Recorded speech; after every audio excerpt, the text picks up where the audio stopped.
Good evening, everybody, and welcome to the February 11th, 2025 school board meeting. If you could please rise for the pledge. Pledge allegiance to the flag of the United States of America and to the republic for which it stands, one nation, under God, indivisible, with liberty and justice for all. Thank you. James, could you take attendance? Yep. President Quintana. Here. Vice President Aldred. Here. Secretary Summers here. Treasurer Whitney. Here. Trustee Gibson. Here. Trustee Atchison. Here. Trustee Campagorni. Here. Campagorni. Campaggiorni. Campaggiorni. Think of it as a J instead of a G. All right. Thanks. Okay. All present. Thank you. Any changes to the board agenda? All right. Well, let's kick it off with our OVA presentation. We have Janet, Jordan, and Marie.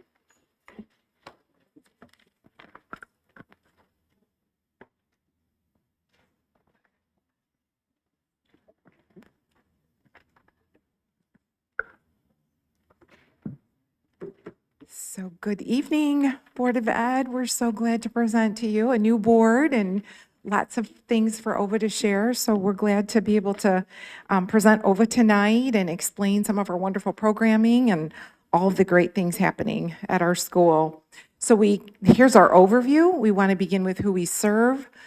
We want to touch on our Oxford Virtual Solutions, which is our shared time and consortium program. We have our points of pride in that overview. We're going to focus on some great elementary and secondary data and areas of improvement and our focus there. We have our school quality survey to address. We want to talk a little bit about that. We want to share a few OVA in pictures and then OVA looking forward. Sorry about that. We serve approximately 8,600 students. As you can see up there, I list them out. There's part-time, full-time. Our OSEC program is full-time. We serve 600 seated students in the district, so that's under the 21F law, 12 tuition students as of fall, and 5,100 shared time students. Not in this number is our consortium schools, though that is Portland High School, where we are their course provider. So that's about 235. So that's how we came up with the 8,600 students. So our teachers in Oxford deliver content, instructional support, and curriculum to all of these students in all these different pathways. We're a school and a course provider. OVA enrolled over 800 students between April and September for the 24-25 school year. So this spring and summer, we were pretty busy in the middle of a move, but we did it. But there have been questions. We are in our third year of additional targeted support.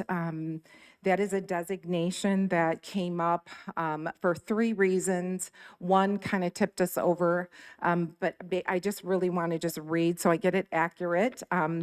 We were identified by the MDE for needing additional targeted support with our students with disabilities in three areas. One was attendance. So these are our students with disabilities, right? Low state testing participation and low test performance on state assessments from the 21-22 school year. So just thinking about that time frame. The progress we've made has been really good.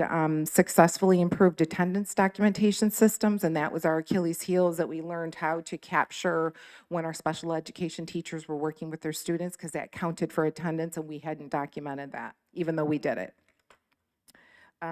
We increased test participation through enhanced family communication. Some of our families were getting ready to come back in person and test. A lot of them were struggling to do so. We have ongoing work to boost student performance using evidence-based interventions. So the current status is that while this is a 6-year designation, we are approaching our 3rd-year review, promising data for potential early exit from this designation. This program is likely, so we're hopeful. So we'll keep you posted on that.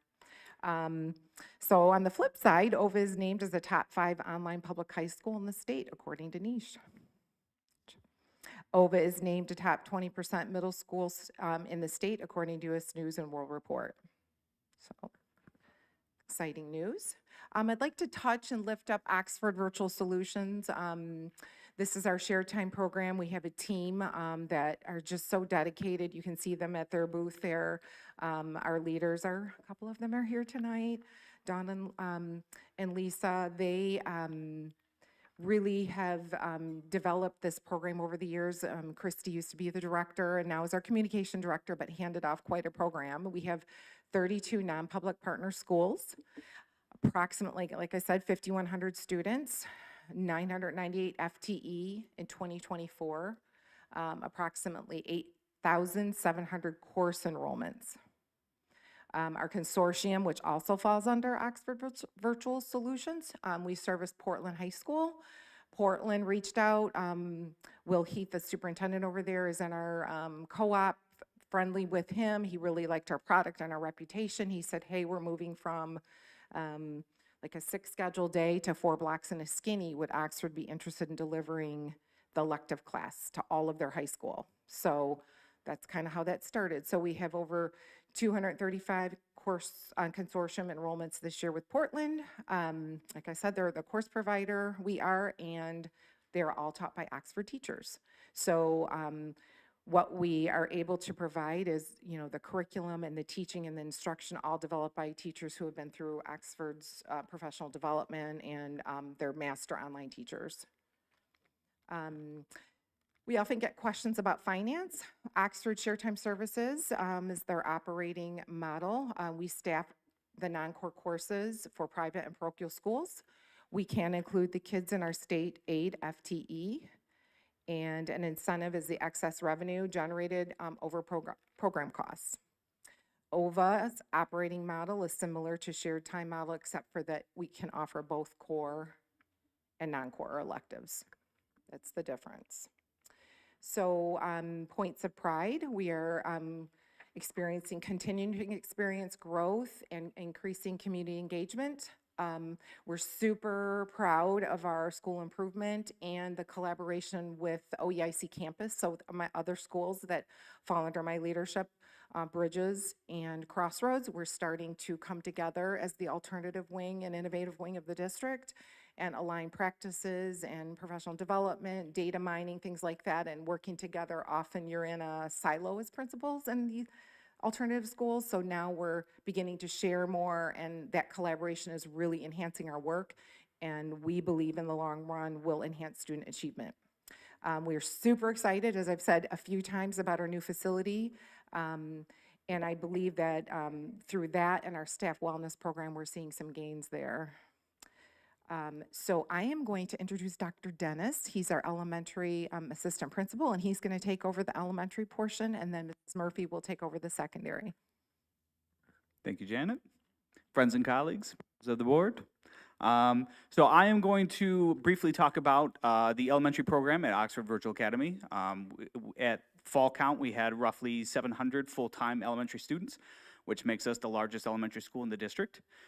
So part of our MyKIP plan, our continuous improvement plan, we are using local and state data to drive instructional strategies and resource allocation. We are a school that has around 10 programs scattered throughout Southeast Michigan, and so we need to operate as a district. We have a finite amount of teachers, a finite amount of paraprofessionals. So where are we sending staff and paraprofessionals to have the most amount of impact on the most amount of kids? What curriculum are we investing in? What interventions are we investing in to make sure that we are using our resources wisely and that it is in alignment with our local and state data? In that continuous improvement plan, we have identified math and the need for math interventions as something that we're going to continuously work on, and I'll talk about that in a bit. We are exploring new writing curriculums this year. Teaching writing is hard. It is also hard.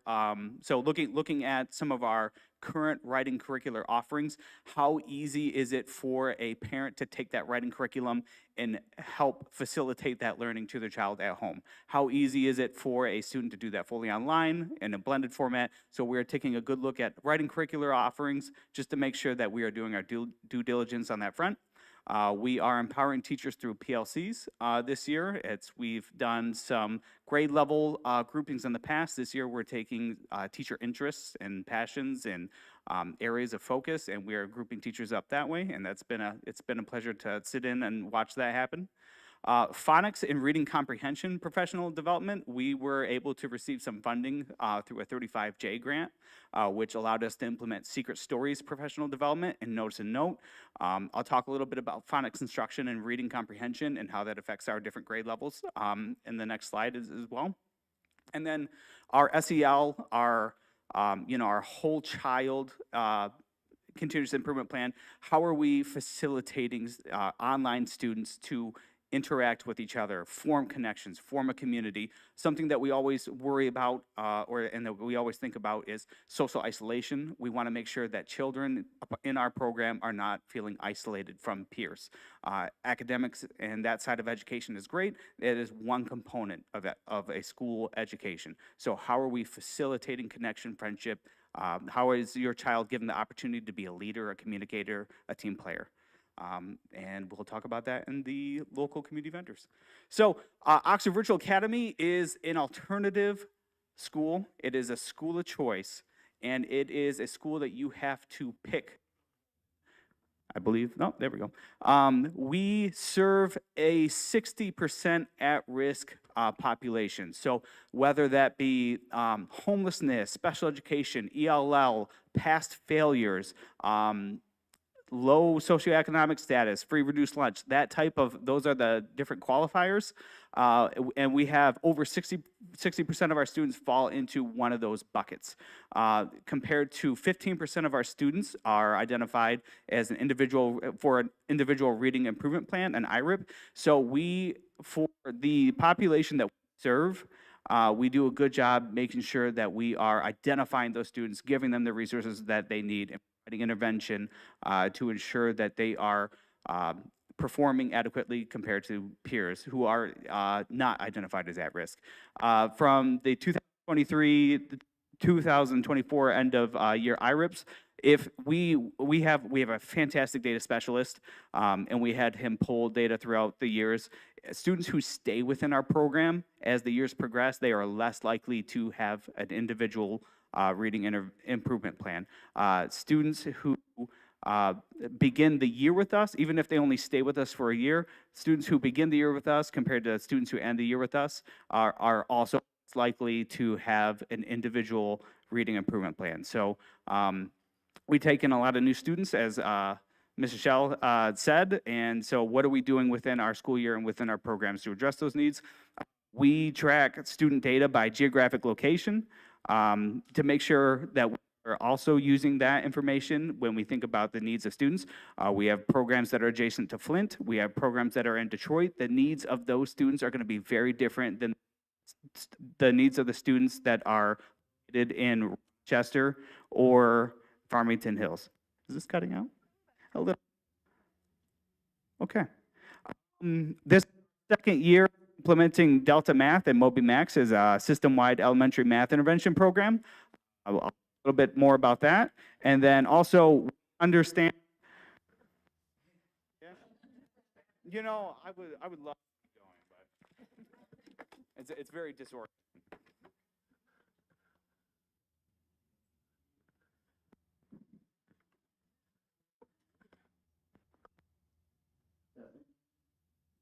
My colleague Marie Murphy is very that is happening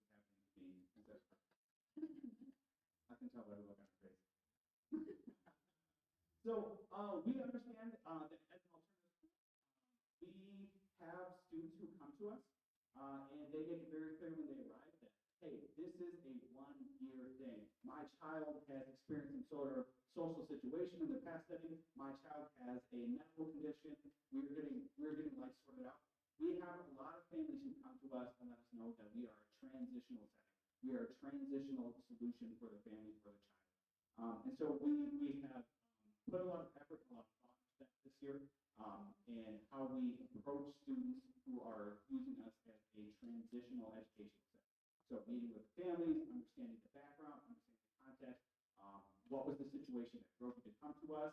What is your future plans? And how can we make sure that your time with us, limited though it may be, is the best that it can possibly be to make sure that your child is still getting educated as you transition through this life event.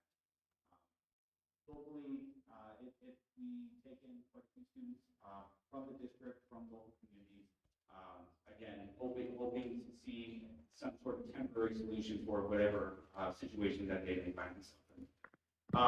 Our ELA MSTEP, grades 3 through 5 for the elementary program, we test slightly above the district average for 5th grade.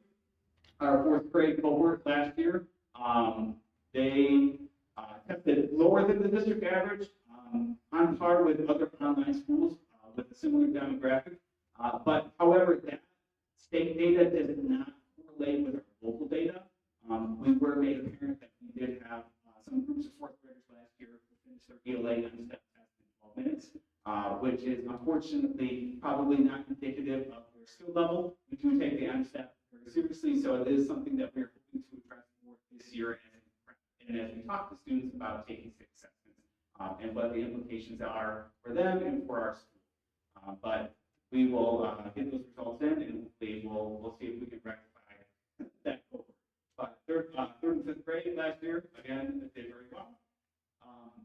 We see a trend every year. Our 1st graders are coming into 1st grade not prepared to read at a 1st grade level. So 77% of our 1st graders came into the school year this year reading below benchmark. The vast majority of our 1st graders are new enrollments. However, again, so we have to spend the first half of every year really targeting those 1st graders. Again, the students who stay with us, you'll see a downward trajectory of being identified as being below benchmark. However, this is something that through 1st and 2nd grade, we implement a lot of reading interventions, and by the time our students get to 3rd grade, we do see a greatly reduced amount. 4th and 5th grade are even less so, but we do see, that's where that early phonics comes in. That's why we've invested time in teacher development into early phonics. Our 1st graders are showing that as their biggest area of weakness, and that is our biggest area of focus for 1st and 2nd grade. For math, we test pretty well. Grades 1, 2, and 3 for math. Grades 4 and 5, this is where the MSTEP does correlate with our local data. We are seeing that students are coming into 4th and 5th grade, and they're leaving 4th and 5th grade with deficits in math that we have focused a lot of time and energy and school resources in addressing. While it's on par with other online schools, we want to hold ourselves above that to make sure that we're doing comparable to the seeded schools in the district as much as we can. But what we're seeing is our 4th and 5th graders, again, they're coming into 4th grade. They're not ready for 4th grade when they enter 5th grade. Same with 5th grade. They're entering into 5th grade with holes in their skill sets and deficits. And so we have to spend the first half of our year just getting them ready. So what are those missing skill sets? Are they able to do 3-digit addition? Are they able to do subtraction, well before they start getting into division? It's something that you see across the nation, grades 4, 5, and 6. But it's something that we have noticed more and more over the past couple of years. We've invested a lot of time and energy into adult math interventions, making sure that those kids are getting at least two days of math intervention each week. As we continue to see kids coming into 4th, 5th grade, upper elementary, just missing skill sets, missing skills to be successful in 4th and 5th grade math. And then we have our elementary students in the hybrid program. On the left, we have a student at Oxford Hybrid, locally here at Lake Point Church, doing reading intervention. We have kiddos in the middle doing a science experiment at Legacy Hybrid in Rochester. And then we have Mrs. Emmenheiser in her kindergarten class down in Farmington Hills. So again, even though we're Oxford Virtual Academy, the vast majority of our elementary students are in person with peers 2 to 3 days a week. It's a point of pride. It's why we do so well. It's why our students have friendships and peer connections, and we have such a good relationship with the community. We have DADO, Detroit African Youth Development Organization. They operate a religious center down in Detroit. They serve mostly 1st and 2nd generation immigrant students. They are a fantastic group to work with. Down on the bottom right, they took a recent field trip down to the Department of Natural Resources in Detroit. Up in the top right, Mrs. Wethorse, who was the elementary teacher of the year for Oxford Community Schools, goes down to meet with them, to work with them. It's a fantastic community. They really embrace the partnership with us, and they really embrace having our teachers go and work with their students on site. And then classmates in our local community, Freedom Kitchen, one of our more popular local electives. Again, students who are learning healthy cooking. Arts to Do 86, who, again, opportunities for students to do hands-on art with peers. And then Shenanigans Farm, another one of our popular partnerships in the local community. Students are able to learn about working on a farm, learn about horses, learn a horseback ride. Again, hands-on fun electives that students look forward to, while partnering with local community businesses who may have times where they're not very busy during the school day. So often we partner with them, being on their expertise as a community member, and how can they benefit from partnering with them. Yeah, Mrs. Murphy. Thank you. So I'm Marie Murphy. I started, oh, thank you. Oh, perfect. Okay, thank you. Just have that standby. I have been working at OVA now for the last 6 months. I have been in Oxford now for 5.5 years. So I started at the middle school, specializing in special education, and served as their teacher consultant.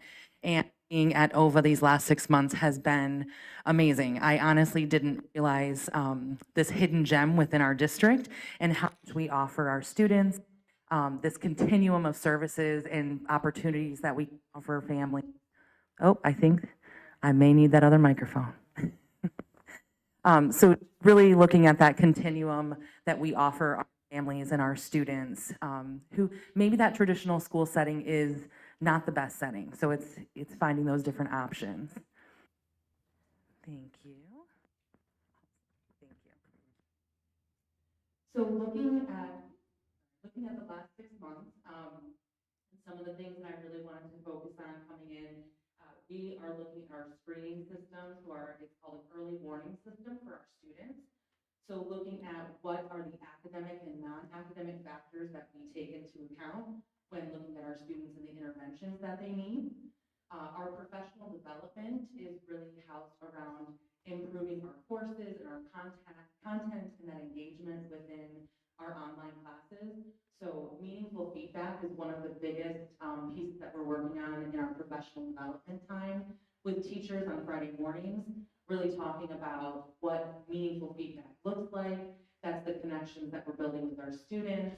And then looking at that action-oriented feedback. What are the students taking from that and how are they improving their work in the courses? So that's been a core focus within our professional development with our teachers in practice this year.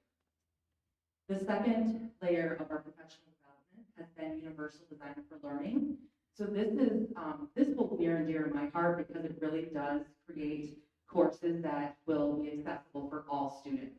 So coming from special education, seeing where we need students that have, students need different ways to show how they master the content or apply the skills, that universal design for learning really offers that approach for our students for those courses to be accessible to all different types of learners, whether they struggle or whether they're advanced or need more enrichment.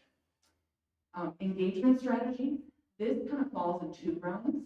The engagement strategies is we can look at the MTSS approach, so looking at our students who may not be engaged or they may be struggling to keep up in their courses. So really looking at how we are reaching out, building these success plans for them, really taking the team of teachers and a mentor teacher and creating this, a team of people just to lift this child up so they stay engaged within their courses.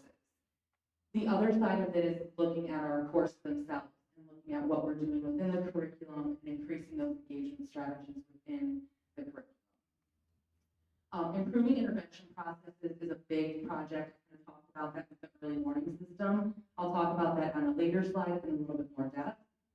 And then our PLCs are working hard to not only reinforce and model the work that we're doing with professional development and helping lead their teams and departments, but we're also looking at work into the future for next year and how we're going to improve our practices for next year. And what's great about all of this is it overlaps with our school improvement plan. So it's not as if our school improvement plan is separate from the work that we do. It encompasses all of the great things and the improvements that we make.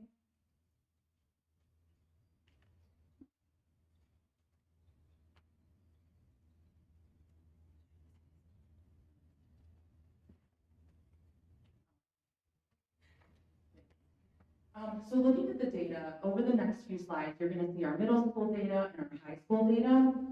The one thing I want to point out with middle school is the majority of our middle school students are in hybrid settings. They get more of that in-person experience on site a couple days a week, whereas our high school students, we see a higher percentage that are in a fully online program. So when we look at the number of students testing and the performance, there's just some different factors to take into place, not only with the type of instruction that they receive, but also just looking at the demographics of where they're located. Like Jordan has spoke to, we have schools in Farmington Hills, Detroit, Rochester, Dearborn, so taking all of those into account. When we look at our M-STEP math scores for 6th and 7th grade, I like to have a comparison of the Michigan Connections Academy. They have comparable numbers to our middle school students, and then I like to really highlight that, well, we want to improve our math scores, we are staying above their threshold. So we're looking at that 23%, and they're sitting at that 17% in 6th grade, and then we're at 35% in the 7th grade, and then 39% in 8th grade.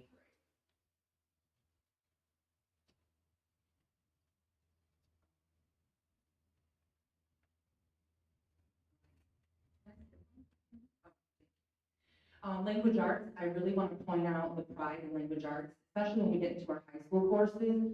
We've really been increasing those scores for our Oxford design courses, which I'll speak to a little bit more on another slide. But looking at our numbers in comparison to the Michigan Connections Academy, really wanting to look at that 6th grade, but if we look at 7th and 8th grade, we are staying above those thresholds when we are comparing the apples to apples. It's hard for us to compare ourselves to a seated school when we're offering that virtual instruction. Here on the SAT, I really want to highlight the evidence-based reading and writing. It's the ERW benchmark, looking at that 60% proficiency on that test, and it's higher than our state testing score, so we are staying above that threshold. I really have to give credit to the work that we've been putting into language arts and those Oxford design courses, really been highlighting the writing processes, which that work started before I was even at OVA. So seeing that work come into play and seeing those scores increase is essential.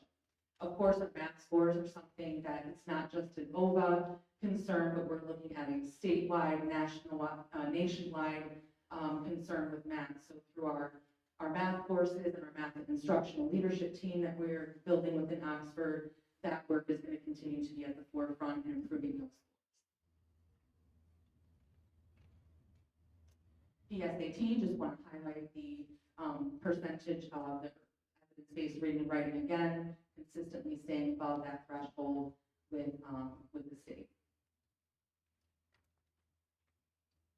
And same with PSAT 8 and 9, really proud of that 82% in the evidence-based reading and writing, but then also looking at the math, that PSAT 8 and 9, we're solid in that 8th grade math curriculum. So really looking at what's working within 8th grade and how we compare to our other courses and improving those courses as well.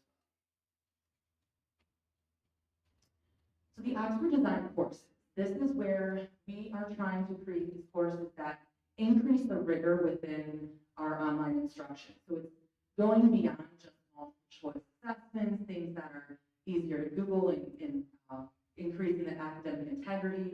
We're really wanting to increase that rigor through that performance-based test. So giving students more of a project-based assessment versus just multiple choice assessment.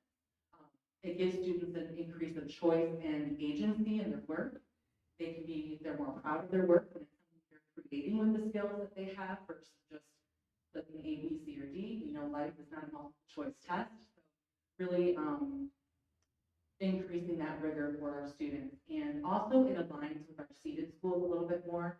We're using that writing process that's taking place within our seated schools and aligning that so if our students are going back and forth from the seated to the virtual, they're getting that same level of experience within the curriculum. The MTSS and intervention improvement. So the early warning system is a spreadsheet tool that we're using to look at multiple different pieces of data. So we're looking at student grades, progress, there's district benchmark scores, wanting to pull in that statewide data, get teacher input. And what this allows us to do is create a plan, an intervention plan for students by looking at the whole child. So it's not just one piece of data to determine what intervention they need. So when we see that pattern of their strengths or weaknesses within that data, it helps us really determine a plan that's suitable for that student. Our tier 2 and tier 3, we've made some adjustments to this next semester, really trying to increase that engagement with our intervention program called Freckle. Freckle is in alignment with our district benchmark assessment called STAR. The pathways are created through their STAR scores. And so we're working on embedding those within our core classes because we're noticing when they're embedded as assignments in the core classes, the students are engaging in that intervention. Our PASS class is more of our tier 3 level approach. It stands for Personalized Academic Success Strategies. So this class is, we really took a turn this semester trying to increase that engagement with our students, where we're taking the teacher who's primarily teaching the class, she's going on to hybrid sites, delivering interventions. We're partnering with our different hybrid sites. We're also getting that face-to-face Zoom interaction with our students through our national vendor students, which are the fully online students. So really just increasing that teacher engagement within the intervention, because when our students are struggling at that tier 3 level, they really need that direct instruction approach. And also increasing executive functioning skills. When we look at our data set for the early warning system, one of the big things I'm noticing, not just in OVA, but even in the seated world, our students are struggling with those time management skills, organizational skills, things like that. So embedding those lessons within the interventions, a lot of times will meet their needs rather than just focusing on math and language arts. So a day in the OVA Learning Center. You may have heard them as the Learning Lab in previous presentations. We're really trying to shift into this becoming a learning center where students are coming and the teachers are building these strong relationships with kids, building community. When the kids come in, they're sitting with the teacher, working on their online classes, engaging in, like we have a picture here with Mr. Christie, engaging in game club with our kids, which is a great time to build those relationships, have that time to just get to know our students as people. And then we have different environments for the Learning Lab. So students can come in, they can go to a collaboration learning center where it's more working with each other and maybe collaborating with each other.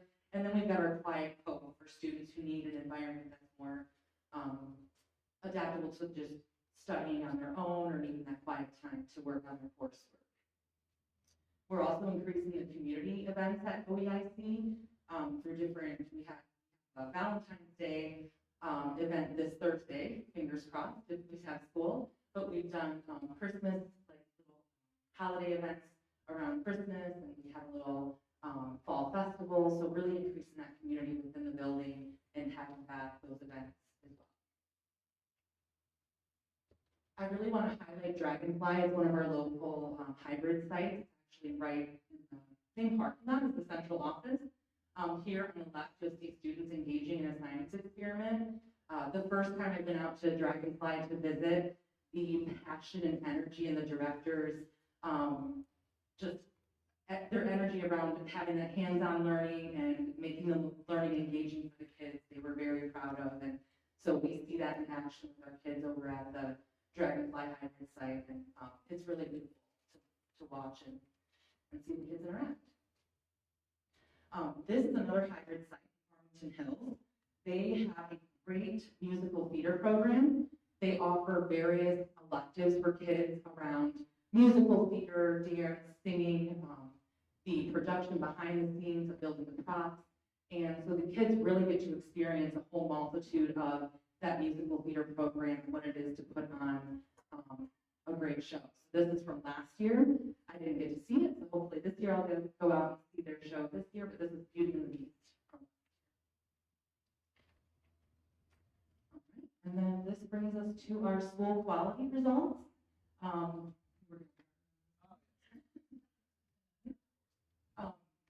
looking at 2023 to 2024, we really want to highlight the amount of people who responded. Getting that engagement is challenging in that virtual setting, but we're constantly trying to increase those responses and that engagement. But looking at, we had more people respond last year compared to 2023, and just seeing that the decrease in that strongly disagree, which is a good thing. So highlighting the how students see lessons relating to their life and that feedback. I think that work with how we've been improving that feedback within our courses is really starting to show within our school quality results as well.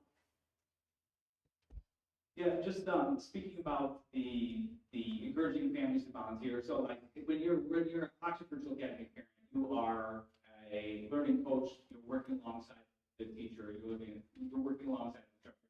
Again, we're not just talking kids in front of a computer for 6 hours a day.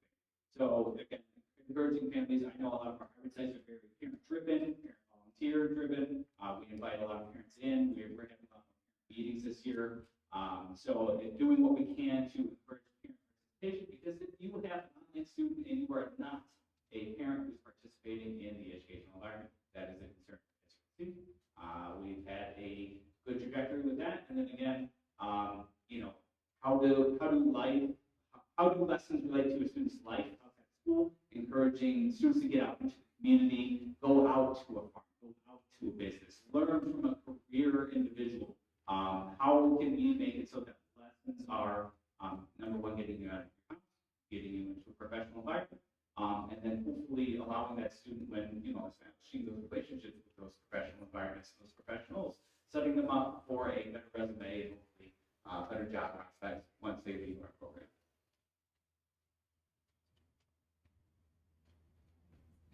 Close to the end here.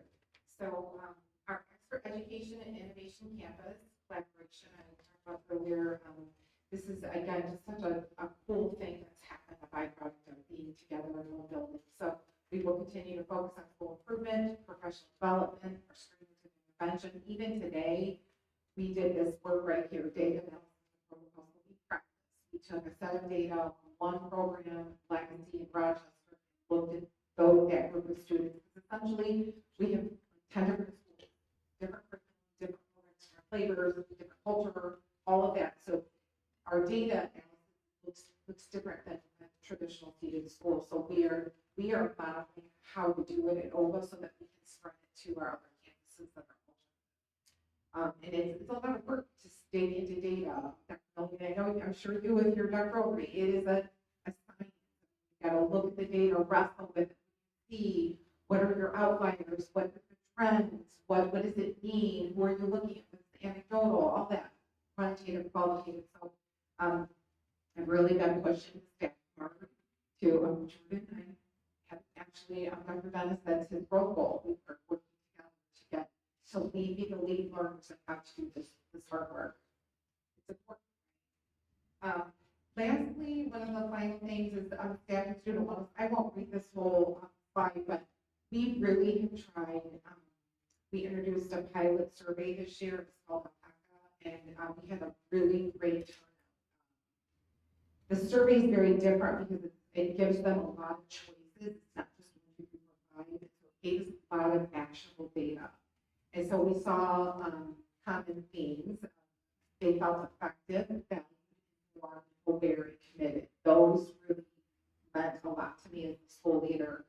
When we lift these up, fully aware that we have struggling teachers all over this country, given on any social media platform, look at, I'm not a TikToker, but I see people send me things all the time. Teachers are struggling all over the country. It is not the same world, right? And we recognize that. We recognize that our teachers have been through a pandemic, but kept working through it all. We took in 2,000 kids during the pandemic. Our trade, it's just been a lot. So I'm always trying to balance the pressure. They've got full loads, 190 students per teacher at the secondary level. They're capped out. So we are trying to balance that. And so the one thing they communication with administration. I'm trying to balance pressuring my AP teams because it is a very complex organization we run. We're in all over Southeast Michigan. So I'm building capacity in our team to respond maybe more timely and maybe more visits. So we're starting to get in a groove of more visits and more, just ways that we can make sure that we're keeping that communication flow going. So it's been good so far. Supporting Fridays, we have the wellness approach. We intentionally build the time to work on your growth plan. We say we value your growth plan, we give you time to do it. We say we value this PLC work, we give you time to do it. So we've had to really focus and be intentional. We're responsive, we're not going to respond, and we have staff participate in the well-being committee with Ryan Reeser. This is just celebrating a new space. This is at the beginning. This just shows all the joy of Ola, Bridges, and Ova all together.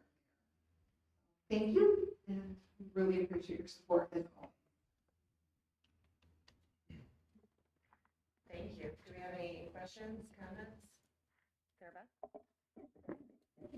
Yes, on your slide regarding the fact that you serve approximately 8,600 students, farther down it says 600 are seated. How many of those 8,600 are actually residents in the community?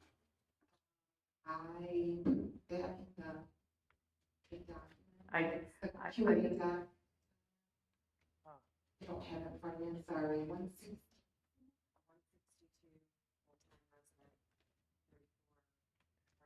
162 full-time resident, 34 part-time residents. Yes.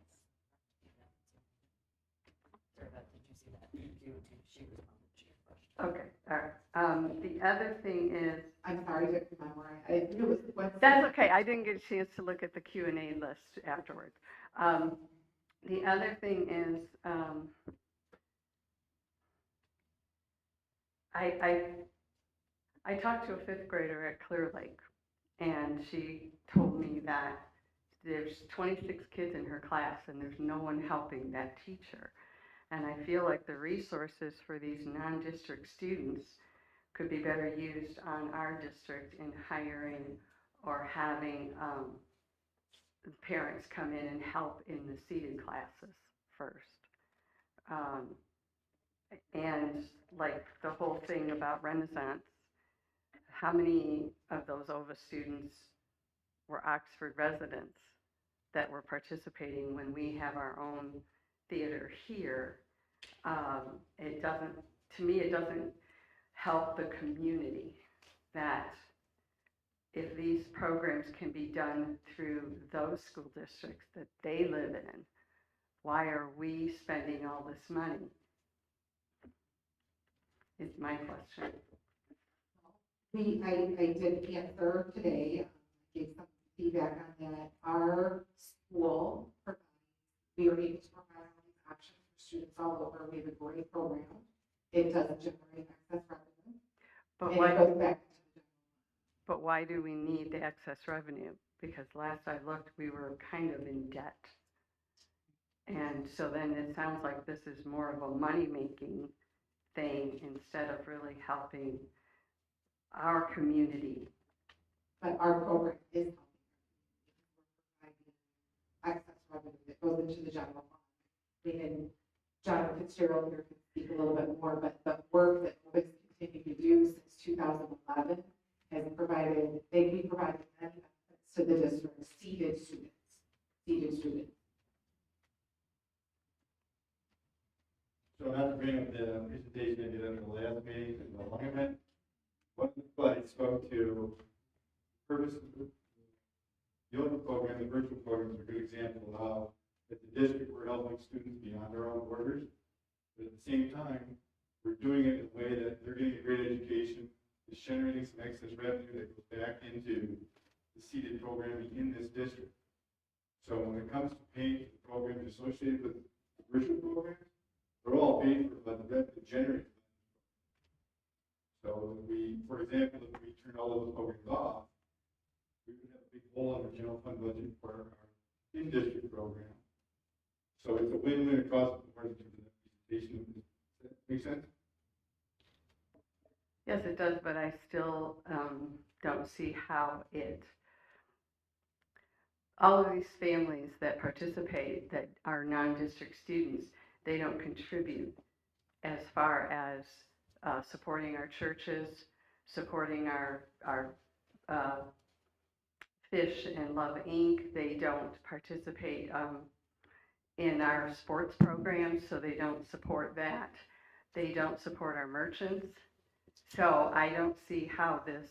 Yeah, I can speak to that specifically. So actually, our students who are outside the district do support our community. We have school choice students that come to Oxford to go to all businesses in Oxford. So all of our businesses are supported not by Oxford students, but beyond Oxford. We have that kids that come from other areas.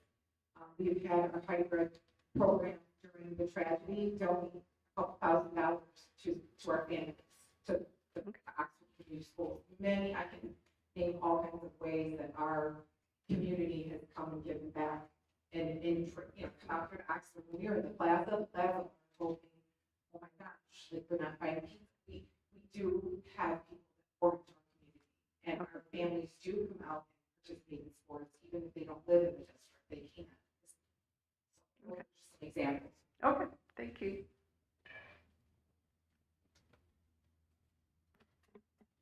Any other questions, comments? I'm good. I got some. Mike, thank you. First off, thank you. Well, You guys have an awesome team under you, and I know you're doing an awesome job. Thank you, Janet. thank you. This whole team. I know 2 years ago we talked about the Blackbird curriculum, and I just wanted status of how that's going, because I know we talked about it quite a bit 2 years ago. It has quickly become our most popular ELA program. Again, what we heard, again, you have to choose Oxford Virtual Academy. And so we are grassroots by nature. And so we listen to parents as they decide educational options. And parents told us, we want books in hand, we want paper pencil, we want tactile, we want novels. And so Blackbird has become our largest elementary ELA enrollment option for students. It's grown significantly for middle school. I would have to pull those numbers exactly. But again, it's our kids are reading more. It's less digital reading, it's more paper pencil reading. It has allowed us to have a balanced approach to screen time, which is another reason why parents have liked it. In terms of academic data, it's still, when you do academic data for both, we have a great data specialist, but we were able to pull like a 2-year trend, like 46% of our students stay with us for 2 years, and so we lose 54. So tracking trends is a little bit difficult. We do that, but Blackbird's still relatively new, very popular. Lots of things thus far. Hope your own children like it, but I hope your children like it as well. But, Huge advocate for Blackbird over here. Love it. Look, ELA is on the MSF, that's the front. That's what I saw. So I was wondering. Those are our front.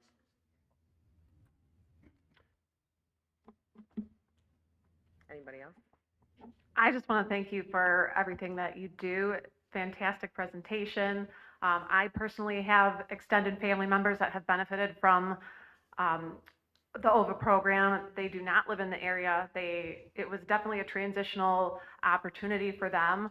And they chose to continue to drive a considerable different distance to participate in the hybrid opportunity, and just can't say enough wonderful things about that and how it has benefited their 3 children that they chose to continue through that program. So I just want to thank you personally as well as how much you pour into this professionally.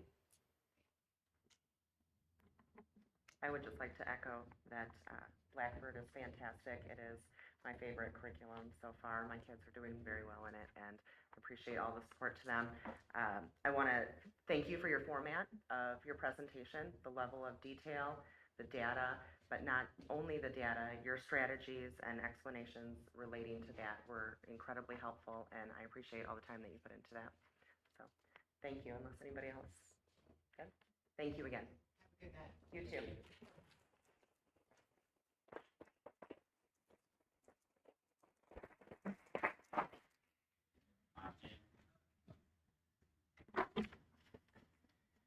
All right, Moving into our next presentation, North Oakland Community Coalition, Todd and Tanya.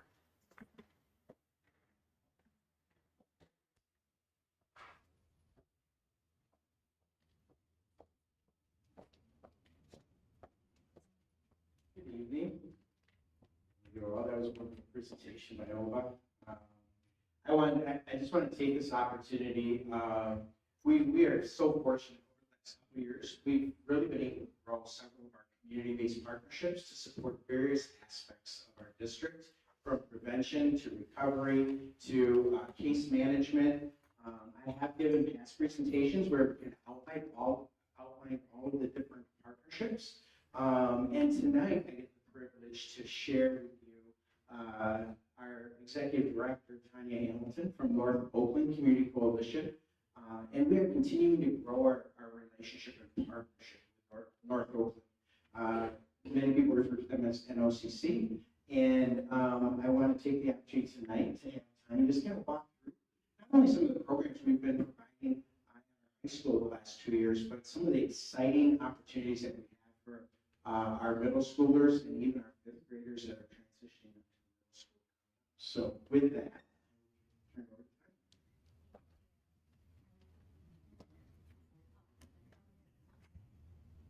Good evening, everyone. Some of you I know I've met before, some are new faces. So nice to meet you if we're new acquaintances. My name is Tanya Hamilton. Like Todd said, I'm the director of North Oakland Community Coalition. If you're not familiar with NOCC, I'll just take a brief moment to explain what we do. We are a prevention organization that serves the communities of Oxford and Lake Lorraine specifically. Our focus is on supporting the mental health of our youth and also preventing substance misuse in that same population.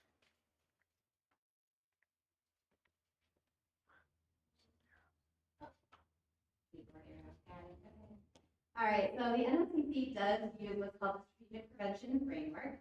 This framework was developed by SAMHSA and is a national model used for prevention. So we like to just address this with people. Oftentimes, people might look at our team and think, oh, they're the vaping ladies. They go around and just tell the kids not to vape. But actually, there's a science to what we do. So we do follow this 5-step process. Make sure that we're constantly evaluating. We do have many community partners. We take a community approach to prevention, so we work very closely with the schools. We value our partnership with you, but we also work with other community organizations, law enforcement, our healthcare providers, our businesses, to make sure that we're all having the same conversation around what we need to do to keep our kids safe. We are a team of 4. This picture was actually taken at the community education fair in November. And so we have a team of 4. We have Jill McCollum, who's our mental health coordinator on the team. She was hoping to be here with me this evening, but she is under the weather. Amber Rushlow is our prevention coordinator and handles all of our substance misuse programming. And then Sam Anker is our communications coordinator. Okay, so we'll just get started. When we first started our partnership with you, our goal was to build a youth action board. So we knew we wanted a group of students involved in the prevention programs that we were going to be running. So we have a group of students from Oxford High School who work with us. And what's fun is that sometimes we also collaborate with the youth action board from Lake Lorraine High School. So these pictures were actually taken from an event this fall where the kids got together and they were working on some positive social norming posters that they then displayed in their high schools. So it was fun to have them all together. And these pictures were actually taken at the Resiliency Center, who graciously offered their space. Okay, so we work with our youth action board.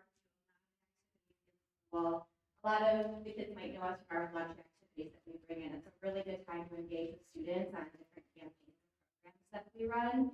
But we also do some in-class work with students. We run what's called UPR, Gatekeeper Suicide Prevention Training. This is a wonderful new partnership we've developed.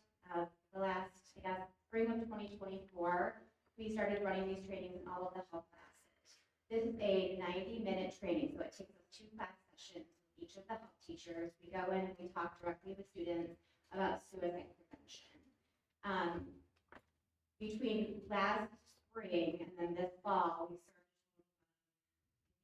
304 students who are now suicide prevention certified. And within 4 years, our goal is that every student will graduate from Oxford High School with a certification in suicide prevention training.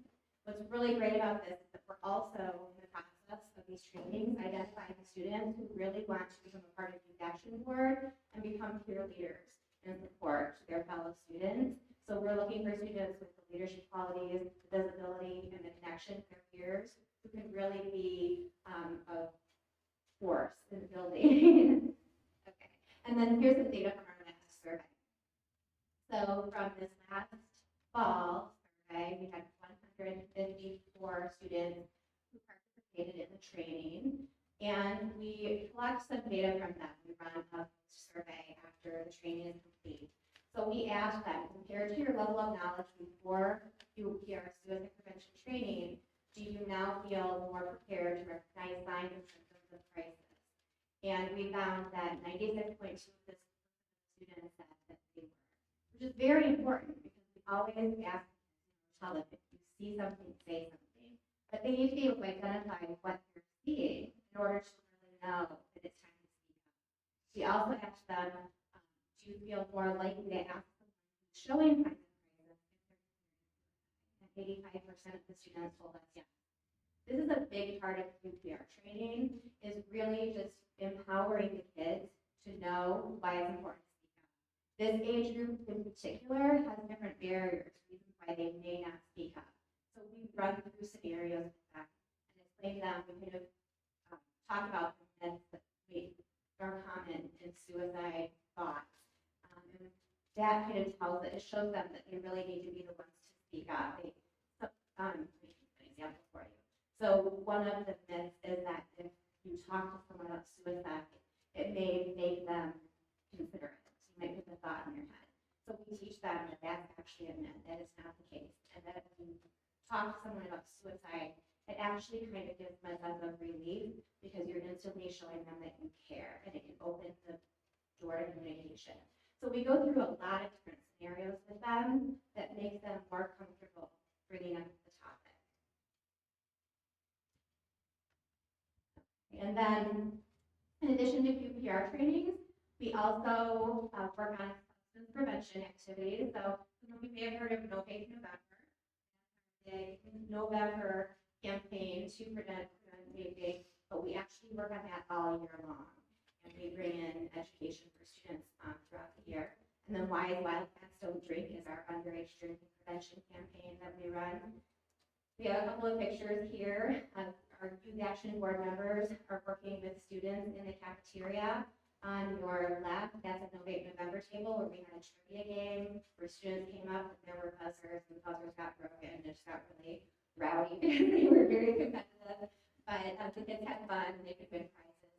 And then on the right-hand side, we were working on an activity that helps, you might see the kiddo in the goggles, and they had some coordination games they had to play, and it was an activity to teach about not being in the car with someone who has been drinking.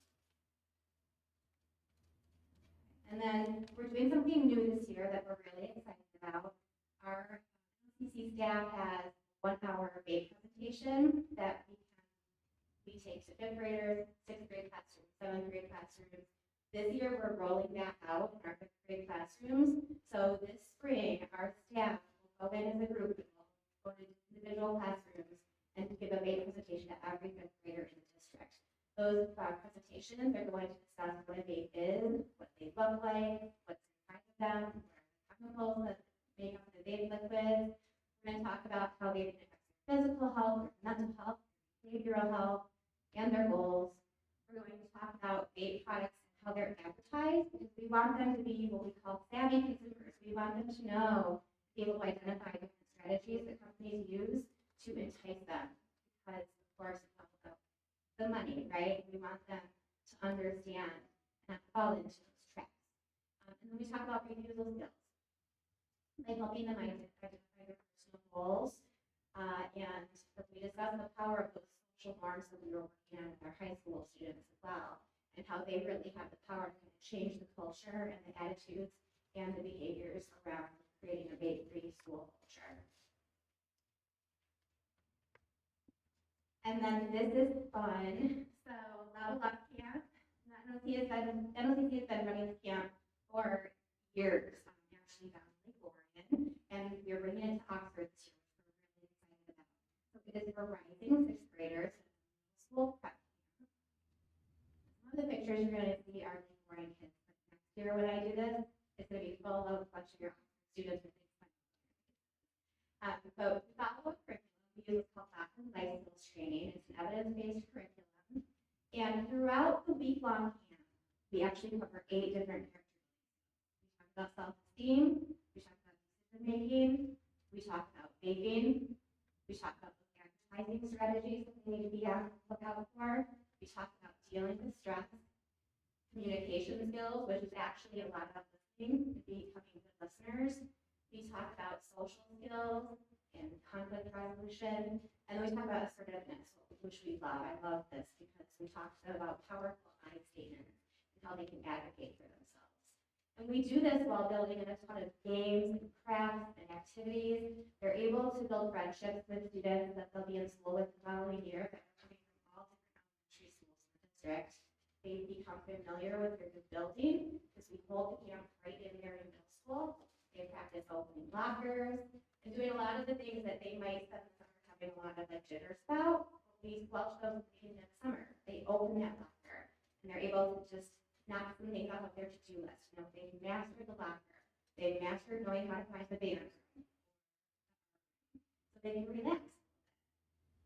It's really great because we use volunteers from Oxford High School. So Oxford High School students are able to mentor them throughout the week.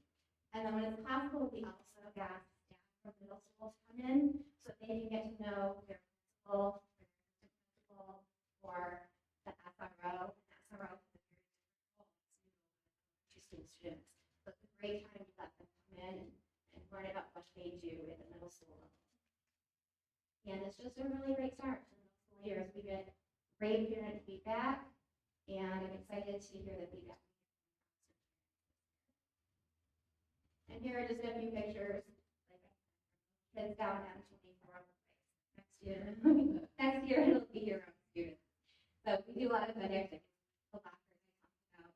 This bead project here, the kids make calming jars, something we talked about dealing with stress. If you've never seen calming jar crafts, they're really cool. So come see us. We make those on Wednesday during camp. They're a lot of fun to make. We love the parachute. Love the parachute. That was the day when I would order the parachute. When I was a kid, I always wanted one of my own, and now we have one at our office. And then here are some pictures of our great volunteers.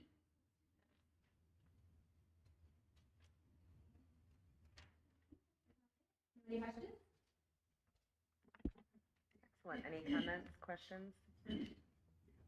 Yeah, Shane, please. Hi, sorry. It's always tough to speak to you and you still get it in the mic. So unless I missed it, I just had a quick question regarding the 90-minute training that you spoke of. Is that also made available to all OVA students as well? It is not yet. So our hope is to grow that and make it available to OVA students. Our goal is that everyone has training. We want parents trained, and we're also future looking at a program at the middle school, not UPR training, but something similar to kind of prep the kids for the UPR training they have in the nation. Shane, just real quick, we just started to introduce some of NOCC's resources to the OVA program. So they did do the vape program actually with our OVA students, and that was our first kind of venture into that area.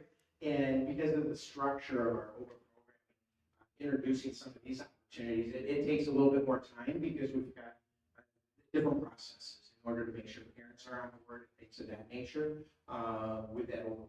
So we're very interested, but we have offered through community parent universities and things of that nature where we've had parents and children come to those trainings as well in the evenings. So that has been an opportunity also. Well, thank you guys very much for, excuse me, what you do.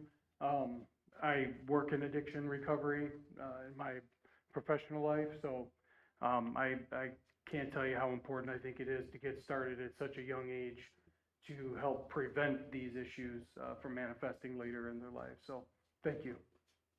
Thank you. Thank you. I think maybe we should have coffee. Yeah. Any other questions? Anyone else? No? Well, I really love that Level Up Camp. That was fantastic and great to hear about. I love how the district is really leaning into these mentorship programs. So thank you for that and great presentation.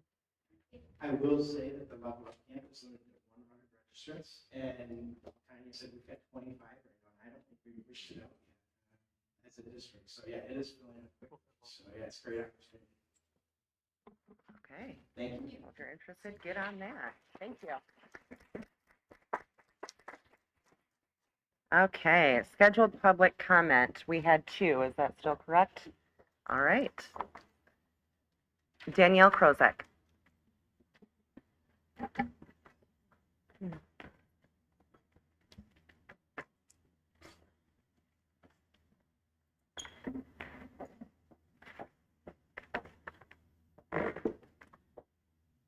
Good evening. First, I appreciate John taking the time to educate the board and community last meeting on the basics of school funding. I do recognize and value his knowledge and experience that he's bringing to the district. So as we prepare for the budget amendment, he has also laid the foundation for asking the community for a sinking fund. So the truth is, many community members like myself in the moment would not be willing to open their wallets in these times for a district that has mistreated victims of the shooting, refused to accept responsibility for their role in the tragedy, failed to meet a number of commitments made to students, staff, and community with the money we do have, and have demonstrated some fiscal irresponsibility. So I think it's important for us to look at these examples and learn from them. We eliminated a qualified head of safety position due to budget constraints, yet Dr. Markovich enjoyed a $350,000 per year salary. Hopkins was on a 9-month paid leave. The district used Evolve to protect the former superintendent and board numerous times, yet we're still in a position where we are not consistent with how we use it for the safety of our students for after-hours events. We're over $10 million and counting on the Drainer property, and now it needs 2 boilers, so I'm not really sure what the plan is to maintain the spending there. We may have taken our eyes off the middle school, and now it needs an electrical overhaul. The monthly credit card bill is anywhere from $150,000 to $200,000 a month, almost $2 million a year. Maybe we could cut 10–20% of that and get some more supports for our students. $1.3 million in general admission, which includes an increase of $200,000 for legal and audit fees. We need some transparency on that. $1 million was approved well over 2 years ago for a mass notification system and a rushed approval in June for Raptor, only to find out that during the lockdown in October, neither had been successfully implemented, despite the community being told so, putting safety at risk. So these are just some examples. So before asking for a new sinking fund, it would be absolutely appropriate for the district to bring further transparency on how the prior sinking funds have been used, transparency on all funding provided as a result of the shooting, provide a plan of how you would spend a new sinking fund and how you will ensure proper oversight and how they will be used. And finally, bring appropriate closure to the civil lawsuits with the victims' families, taking accountability for the trauma experienced by all 1,600 students and staff members. Without this transparency, we cannot rebuild trust and confidence in how the district will move forward. I, for one, would vote no if that was on the ballot right now, without this information. Thank you. Thank you, Danielle. We have one more, Marissa Prince.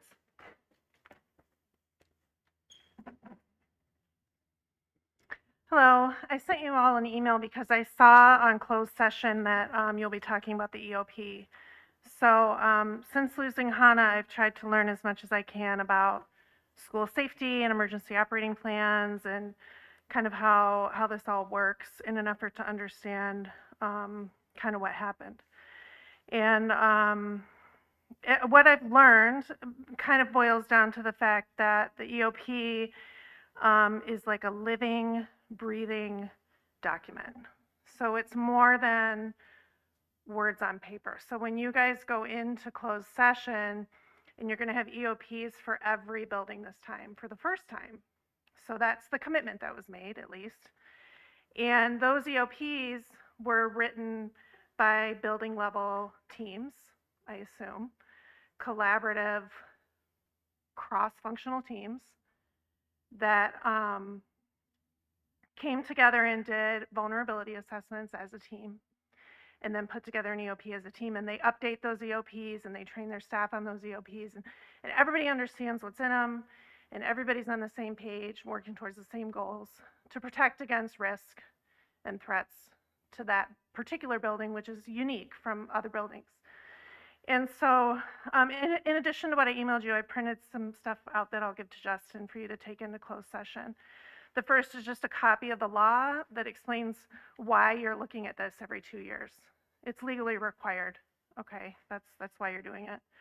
The next is an excerpt from the guidepost report that explains where the commitment was made for school-specific EOPs. And it also notes that the district is required to train all staff on signs of trauma. So I assume that's happening. The next is this all hazard emergency operation planning guide. I have some excerpts in here about the school level EOP teams and what those teams are like or should be like, okay? The next is the SEC report that the district used for the district level EOP. I want to make sure everything in here has been addressed in the last 3 years, so I highlighted a few things. Guidepost report number 2, just some reminders of their findings in regard to the EOP and the responsibilities of the board, which are great, very great responsibilities that you have in regards to the EOP. And the last is a 2013 FEMA guide. It shares very clear guidance that Oxford didn't have in place in 2021. So I want to make sure you all understand it and that all of our staff has been trained on these warning signs that FEMA brought to our attention over a decade ago. Thank you. Thank you, Marissa. Thank you both for your input. Moving along into consent agenda, we have the minutes for January 28th, open and closed session, and HR updates. Can I get a motion? Mike, thank you. Move to approve the consent agenda as presented. Support? Aye. Sarah Beth, thank you. Any discussion? All those in favor? Aye. Any opposed? Motion carries. All right. Next up, Dr. Milligan. All right, good evening, everyone. How are we doing? There we are. Okay. First thing I want to do is say, I did it that time. Say turn it on. All right, thank you so much to all of our community members, our staff who participated in the strategic planning community meeting back in January. We had 82 people in person on a snow day. That was pretty impressive. Several students as well got out of their pajamas and came and participated. That was amazing. We had 21 participants on our survey, and all of that information we're going to talk through here in just a minute. All of that information was reviewed in terms of what our vision, mission, and core values should look like. So again, thank you so much for taking time. I know everybody has a really busy schedule and a lot going on, so to carve out time to do this was much appreciated. As a reminder, strategic planning it's a structured and comprehensive approach. We started this back in October, looking at our current strategic plan and what changes needed to be made in order to bring it up to speed for what we are today or who we are today. So it's very comprehensive. It defines our long-term vision. Where are we going? And it sets strategic goals, very specific goals on how we're going to get there. There are actionable steps, and these steps are intended to improve the overall quality of education and operations within the district. So it serves as a structure to help our work and help define what we need to do, how we need to do it, and how do we know that it's happening and that it's having the impact we want it to have. So it's a very comprehensive approach. It takes a long time. Fortunately, we have a decent strategic plan in place that has been guiding the work for some time. We just need to essentially give it a facelift and bring it up to, 2024, 2025 school year.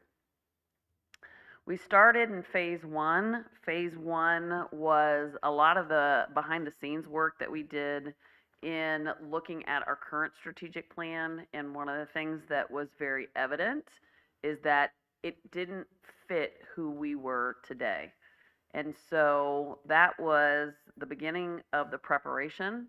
So we started in October. We were preparing for several months. We partnered with our ad team, our cabinet, went back and forth to get additional information.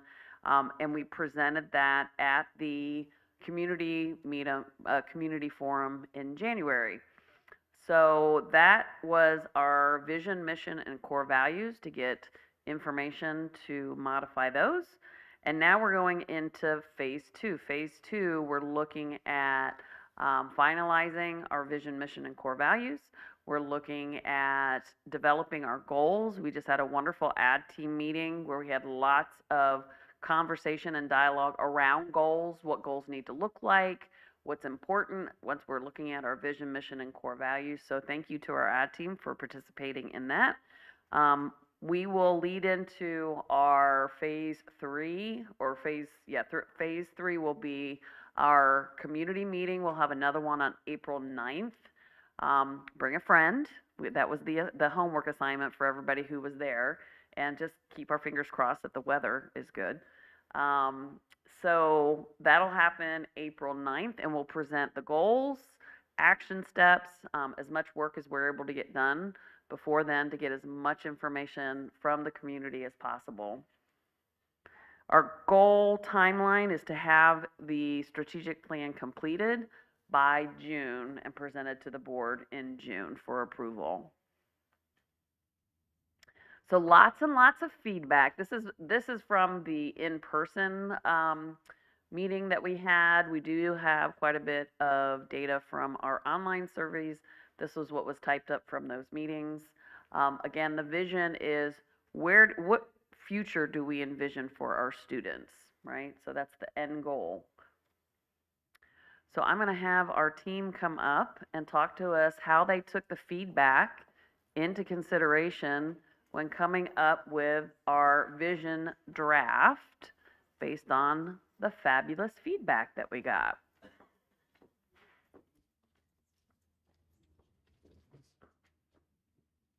Hey, good evening, and I want to reiterate, as Dr. said, thank you to everyone who participated and provided feedback. Allison and I had the pleasure of working on the vision, which is the future we imagine for our students. We had great dialogue over at OEIC in the afternoon and in the evening with our stakeholder groups. And we really appreciate all of the feedback that was given, especially the feedback that helped us stretch our thinking and really go back to what was written in our options and to make sure it fits what we're envisioning as a community moving forward for students. So Allison, would you like to share a little more about it? So we kind of, the way Brian described earlier, it's a little spoiler, this is where we ended. But we had presented 3 different options to everyone, and part of the discussion was what you liked, what you wish was changed, what you think should be added in different spots. Do these words work? Does it still apply here? And so as we went through the first vision that we had, the strengths that they said with the first example was that it spoke to everyone, all of our stakeholders. It captured a changing future, and it really highlighted the unique strengths and aspirations of our district. But some of the criticisms was it was a little wordy, and it felt more like a mission statement, and it was too corporate. And so some of the language that was in there, though, it was worth keeping. And so that was the discussion that we had within the group, so we kept that in mind as we went with option C. And then option B, we had really rich discussions again, where our strengths were that it was growth and journey oriented, and that it emphasized resilience, opportunities in the future. And then in the same respect, the criticism was the word resilience. So it was interesting to have that discussion and using the idea of learners. Because as a learning community, it's not just our students who are learners, we do want our staff to be learners as well. And so our vision C, which is what we took feedback on, the strengths were that it was short, clear, powerful, and marketable. And we even had someone that said, put it on the bus. So I think that's an interesting way to look at it. Some conversations that we had around this vision is the use of the tense, whether it needed to be empowered versus empowering. And so we wanted to look at that continuing in future. As we're building a community, it's not just as you're in, if you're at OELC, that it's birth until you graduate, but really as you're part of this community, you're continuing to participate and build, that you're continuing to empower yourself. And a good conversation we had also was about the level of vocabulary that we had, that it was good balance between, it didn't matter your education level, developmentally as a child, as an adult, these were words that are powerful to be able to use in your everyday language, but at the same time be something that's understandable and developmentally appropriate to acknowledge everyone. So that's kind of the big takeaways from this. And I really enjoy the put it on the bus, because that's a great way to think about it. I was always taught, your vision should fit on a t-shirt. It's something that we can embrace, and then every other step kind of explains it along the way. Yeah, absolutely. I think one of the critiques of this was that it was maybe too concise, but in our conversation and really thinking through, the vision is a future reimagined, and the mission will tell us how we're getting there. So with that, I will turn it over to our mission team.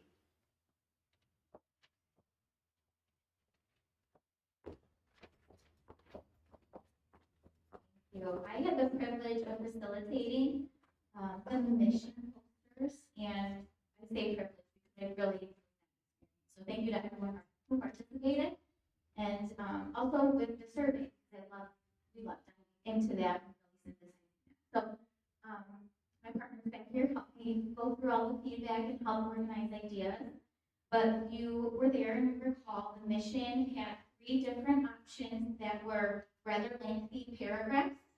And as people got to the posters, we saw that it wasn't necessarily somebody saying, I like A better, I like B, I like C. It ended up being themes that were lifted up. We really liked this. And then we would have a discussion about what that meant. I really liked this.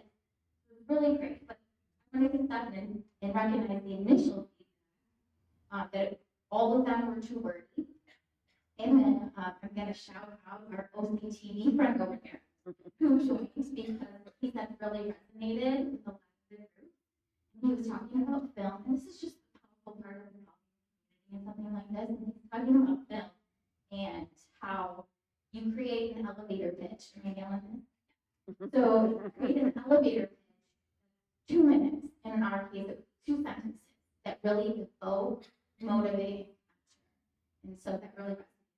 So thank you for that feedback. So we lifted some strong central themes through the dialogue and reviewing the survey. And the focus was really more on the ideas that were listed as important and not necessarily the work. I like journey, I like pathway. We were talking about opportunities for kids, right? So we really tried to lift those themes. So the 4 themes that came up most often and most strongly and passionately were opportunity. How do we capture the vast amount of opportunities and pathways that we provide kids, whether that be elective CTE, internship, virtual, hybrid, extracurricular, and I'm gonna plug special ed, even our continuum of support. So all the vast opportunities we offered was one.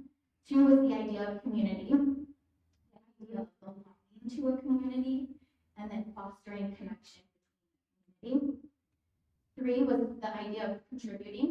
So again, some language, but the groups really lifted up the idea of our students giving back, making contributions, and even providing access service. That's the third. And then the fourth was that we help students to believe that they can succeed, that we encourage them to be confident in their skill set and to persevere despite challenges. So the word that was there that everybody, that I think it connected with people was self-efficacy. So that word is included, but I will say the draft bottom in here, we received some feedback today from Ed team that maybe there's a better word that can capture that idea of confidence, building skill set, and perseverance. So we're still working on that. Reveal. Ah, shall we fight? It's fun. Okay, that was fun. So let's see. Providing a supportive, safe, and opportunity-rich educational experience that fosters belonging, builds self-efficacy, and empowers learners to contribute to a connected community. That's where we needed, but like feedback, this is a draft, this is a better word. Because these still things that I'm going to separately text the team over. So. And with that, I will hand it over to them. Good job. We're just the second. Very nice job. So our core values, I want to thank Ed, and as I listen to Pam talk, she's a hard, but I do want to just say that we are just kind of facilitating this process, I feel, and I was absolutely amazed by the participation, not only by our team, our cabinet, but then when we got to our community forums, it was such a diverse group. Dr. Milligan mentioned our students that participated, our parents, our teachers, our administrators. I believe, most, if not all of our board members were at one of those two sessions. And so this really is reflective of our community. And we just get the privilege to bring it together, look for those themes, and really try to capture what our community sees as our core values. So, sure, yeah. We started out, we had 5 posters, and we really looked at values. And they included empowerment, inclusivity, integrity, innovation, and supportiveness.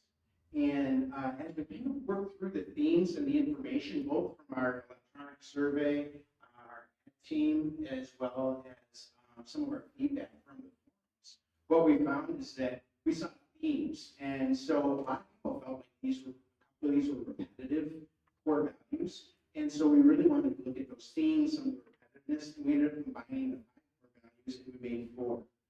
It's important to look at the first core value here. Number 1 is empowerment. And some of the things that we saw, resounding themes included risk-taking, that people wanted included in there. They wanted to see our students and our staff taking risks and learning how to do that effectively. They wanted our students to feel empowered.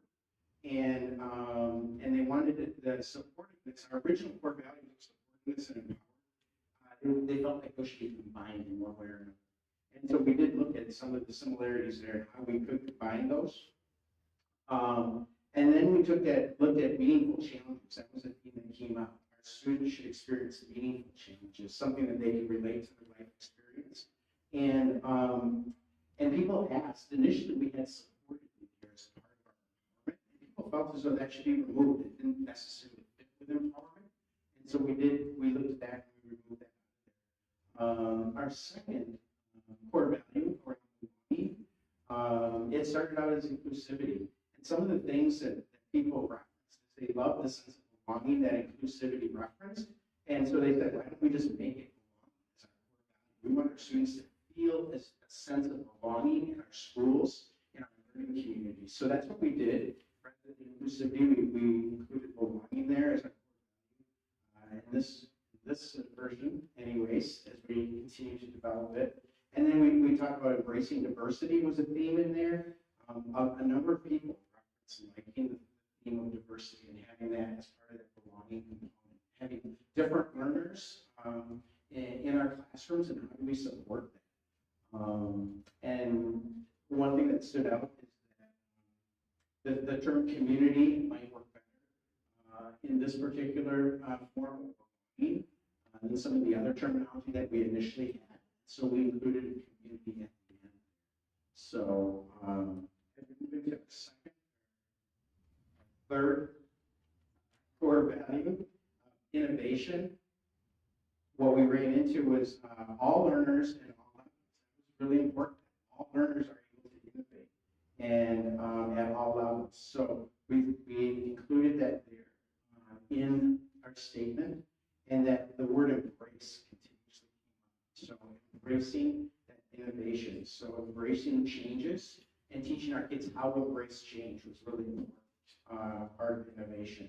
And then the term ignite or spark was one that we saw that our community voiced, and thought ignite or spark was really an important part of innovation for our kids to be able to ignite students' passions and equip them for the future. So we included that as well.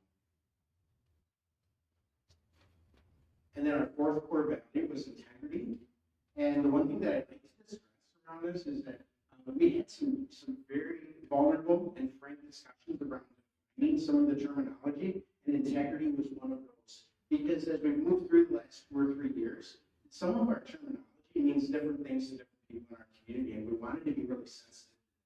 And so when we get into integrity, we talked about accountability. What does it mean for different people in different places where they're at? We talked about what does it mean in the classroom, accountability in a learning setting. So we wanted to really talk about learning and personal growth as part of that, being accountable for their learning and personal growth. And challenging yourself in coursework, taking accountability, like so I'll just read it. As far as promoting honesty, accountability, and ethical behavior in all aspects of learning and personal growth. We started with a bit larger definition of integrity, and that's really it got narrowed down through some of those discussions. As I look around the room, I see some of the faces that were part of those discussions in the community forum, and I really appreciate everyone's vulnerability with regards to that. Jen? That this isn't just about students, it's about it's our staff, right? Leaders, staff, all of us, kitchen, transportation. This applies to all of us, all of our values that we all put together. Sounds good. Okay. All right, thank you, team. Appreciate that. It was really important to us to make sure everyone knew that what they shared was really appreciated, and I wanted the team to highlight how they process that information, right? We are thinking very deeply about the feedback, because we do want it to be representative of the community, and I don't want it to be any one person or a small group. We really want to make sure that it meets everyone's needs. So I have an amazing team. They have really put their effort into getting it to where it is, and we still have quite a bit of work to do, but we'll get there. So thank you. Appreciate that. So right now, and this is our get her done sort of chart, we're gonna go back to cabinet. We've done the initial review. We've brought it to ad team today to share. We got some additional feedback there on a few things, and then we started with the goals, reviewing some goal concepts. And next week, we'll start into cabinet, developing those goals, trying to bring all the thoughts to bear on creating those goals, with the intent of having the goals and action items, measurable action items, brought to the community in April 9th, to be exact, 1:30 or 1 to 3 p.m. Similar 2 sessions, 1 to 3 p.m. and 6 to 8 p.m. We'll start putting out the invitations here towards the end of the month, where people can sign up. It's very important to sign up. mainly because we need to make sure the space is appropriate for the number of people. So we'll give multiple opportunities to have people sign up. All right, so, and getting, it's a long journey, let's put it that way, right? So getting to the strategic plan, getting it developed is a long journey, but it's not the end of the journey. Here are all of the areas after we get the strategic plan that will need to be reviewed based on the new strategic plan. So we'll need to look at our curriculum. We'll need to look at our instructional frameworks. These actually, you'll hear from Anita Conja-Collins tonight about some changes in our instructional frameworks, but essentially we're looking to align our teaching methods, learning objectives, and curriculum to make sure that they support our strategic goals. So we'll be reviewing all of that. We'll need to look at our policies and procedures, making sure they're aligned, budget and resources, staff roles and professional development, stakeholder engagement, assessment and accountability measures, technology and infrastructure, student support services, governance, and leadership. So quite a few things. So this will be after our strategic plan is in place. We'll need to review all of these areas to make sure that they're in alignment with the new strategic plan. So it's a long journey, but it's an important journey.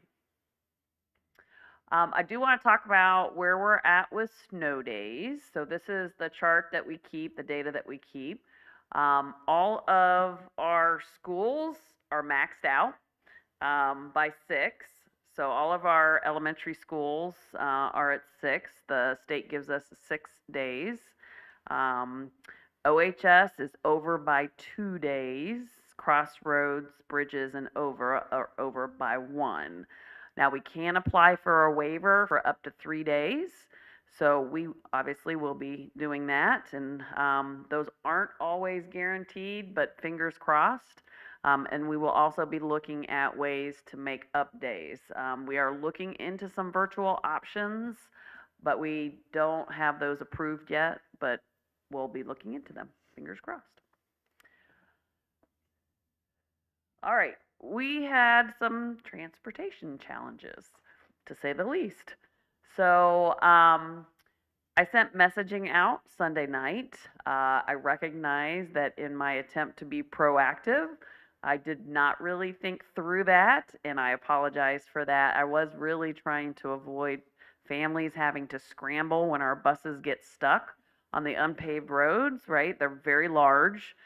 They're rear-wheel drive. We have parents who are waiting to have their kids picked up, and then buses are stuck on some of the unpaved roads. So we had those situations. So my suggestion was, we'll do our best, but we most likely won't be able to transport the unpaved roads.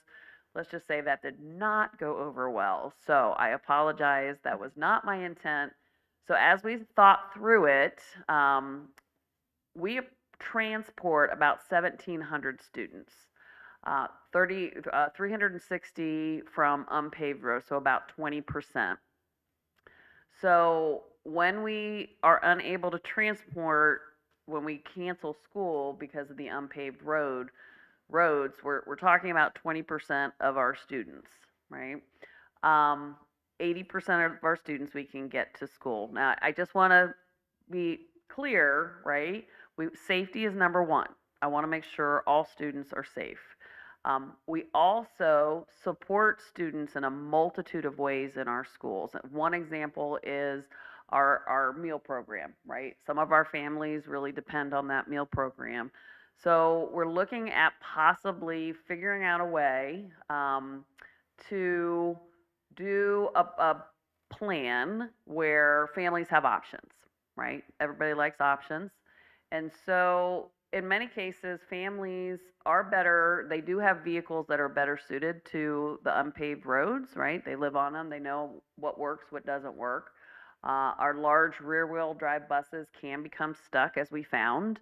And so one of the things that we are thinking about is possibly If we do have to not transport for unpaved roads, giving families the option, you can transport your student to the school yourself if you feel it's safe to do so.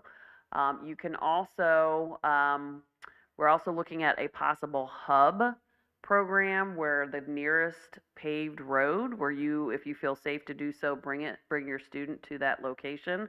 We're working on that plan. That we would have specific times and locations for elementary school, middle school, and high school that would be listed out, and the locations. The other option is you have the option to keep your student home if you feel it's unsafe, and we absolutely respect that.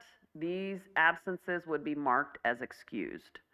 Some of the questions that I got was, if it's excused, does it count against the high school exam exemption?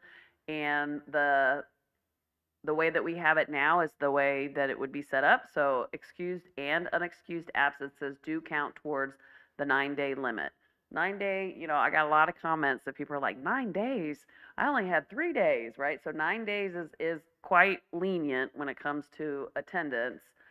So it would count in that 9-day limit, right? So that's a family decision to make, and I absolutely respect that.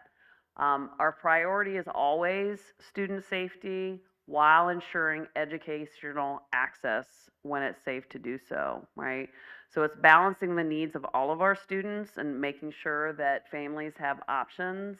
And our hope is that we don't have any more winter weather, but that's not going to happen. But this would only be a situation like we dealt with last week, where for whatever reasons, the unpaved roads were not treated, right? We made lots of phone calls. We tried to figure out how we could get them, you know, taken care of, and it was just not happening. And the paved roads were in good condition. So it's a tough decision to make, right? Because our families do rely on so many of our resources at the school. So I apologize again if that messaging landed in the wrong way, but we will continue to work on improving that. We are going into, we will be looking at our EOP, and I appreciate Marissa lifting up some of the concepts.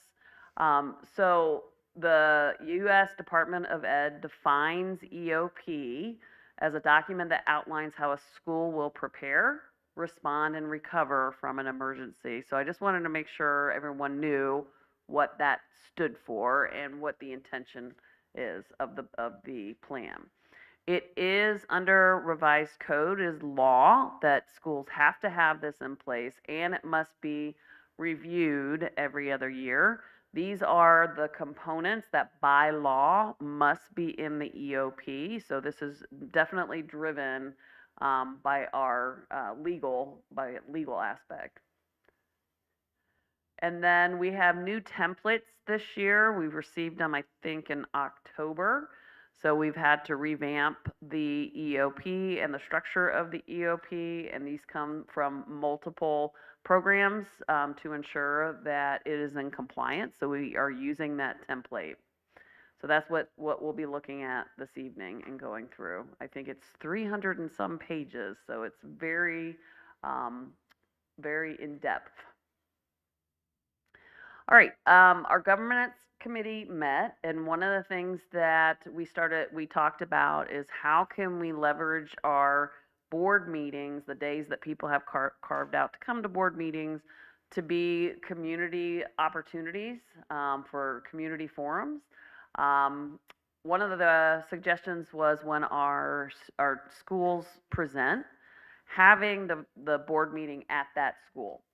And so our first proposed meeting would be March 11th, when Daniel Axford is due to present. And so the recommendation is that we would push the board meeting to 7 o'clock. We would have a community forum between 6 and 7 p.m. to discuss school safety and talk with board members and the superintendent. And then we would start the board meeting at 7 with Principal Boyd presenting about DA. So this is recommended with the governance committee, and then we would have to vote on this at the next meeting if this is something we're interested in doing.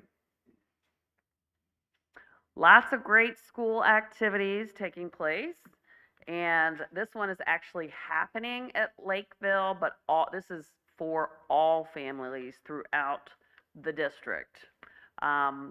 So it's February 27th, 5:30 to 7. It is a family literacy event. Information and strategies targeting all reading skills will be discussed, and activities around that. There, of course, is pizza at 5:30. And then a live Zoom with author Jacqueline Woodson, and she talks around the concept of grit in her stories. So they'll have an opportunity to learn about that.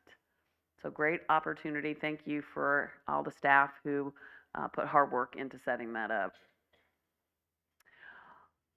And some of our school highlights, I absolutely love these newsletters when the principals send them out. So this is Clear Lakes Elementary students, IB Students of the Month. We have lots of highlights from Leonard. We have our Happy 100 Days, that's the staff, dressing the part. And then we have our Students of the Month for each grade level. And then at the high school, I wanted to highlight, I really appreciated this, their lunch and learns, and these are opportunities for students to discuss different professions and opportunities in different professions.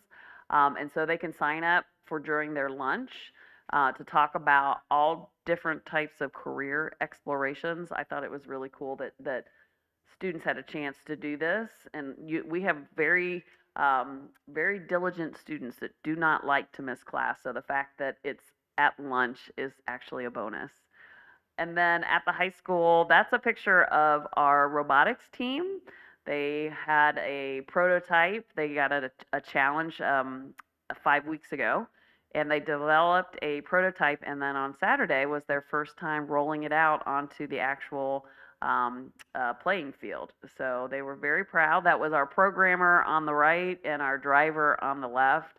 And I have never seen so many people so excited about an event. The whole room was just buzzing, adults and students. So it was really awesome to see. They have a competition on February 28th and March 1st at Kettering University. So best of luck to them. I had an opportunity to attend Hana Night Thursday, February 6th. I was just so impressed just with everything. I was impressed with our students. I was impressed with our staff. That's our girls basketball team. They spoke so eloquently of their friend and, how much she influenced them. Just beautiful, heart-wrenching stories of their time together. It was really lovely. And very articulate. They had flowers, they had the leis, they had shirts. The staff was handing those out. It was really touching. So I appreciated all the effort that went into that to celebrate Hana. All right, and that is my update. Thank you. Any questions or comments for Dr. Milligan? I just had a quick one about the hub transportation plan. Do you have an expected timeline for that? Just want to make sure that's not something that, we're getting snowmageddon for the 5th time this week, right? Michigan weather. Is that on the table for this week, or is No. Yeah, we're still, and it would only be in a rare situation where for whatever reason the back roads are not treated, but all the paved roads are in good shape. That's the only time we would use a plan like that. And so with snowmageddon coming, it sounds like all the roads might be bad. And it's something that we really want to plan out. It's not something you can just toss together because safety is really important, and any type of confusion in the morning, right? People parking in random places and not really having a sense of, where kids go, and we wouldn't want to set that up without a good plan. So we have a draft we're working through with Mike Strong and the transportation, but we're not anywhere near ready to roll that out yet. Okay. But thank you. That was a good question. Thank you. Anybody else? I mean, Mike? back to the strategic planning, I just really appreciated the whole process. I will, I appreciate, like, I mean, I know Todd said it, but being, your team all being like facilitators of that and taking all of the inputs and trying to decipher some of it, right? Trying to work through some, because there was a lot. I mean, we had to break down, or y'all, we didn't. We just gave our input. We had the easy job. So I just appreciate that whole process, and looking forward to how that is integrated in the entire, I guess, being of Oxford School. Yeah, thank you. Yeah. And don't forget to bring your friends at the next one, because Bring a friend. Mike's right, it was a great experience. So bring those friends. I just want to make a quick thank you and give my appreciation for your dedication, you and your team, the diligence that you've been putting the care and thoughtfulness into navigating some of these recent challenges that have been unexpected, and they just kind of keep coming. So really, really appreciate all your efforts. Thank you. Okay. Thank you again.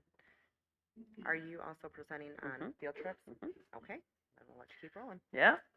So we have several field trips in preparation. So as the robotics season gets started, the challenge is that you won't know if you need to travel until you qualify in certain competitions. And so they're being proactive in submitting field trip requests for several competitions, but they're only if they make they win those events, right? So last year they did go to Worlds in Houston, so our hope is that they'll go again.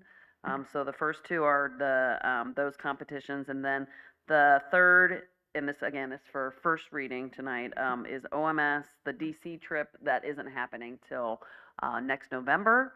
That happens every year, so it's kind of a staple of middle school.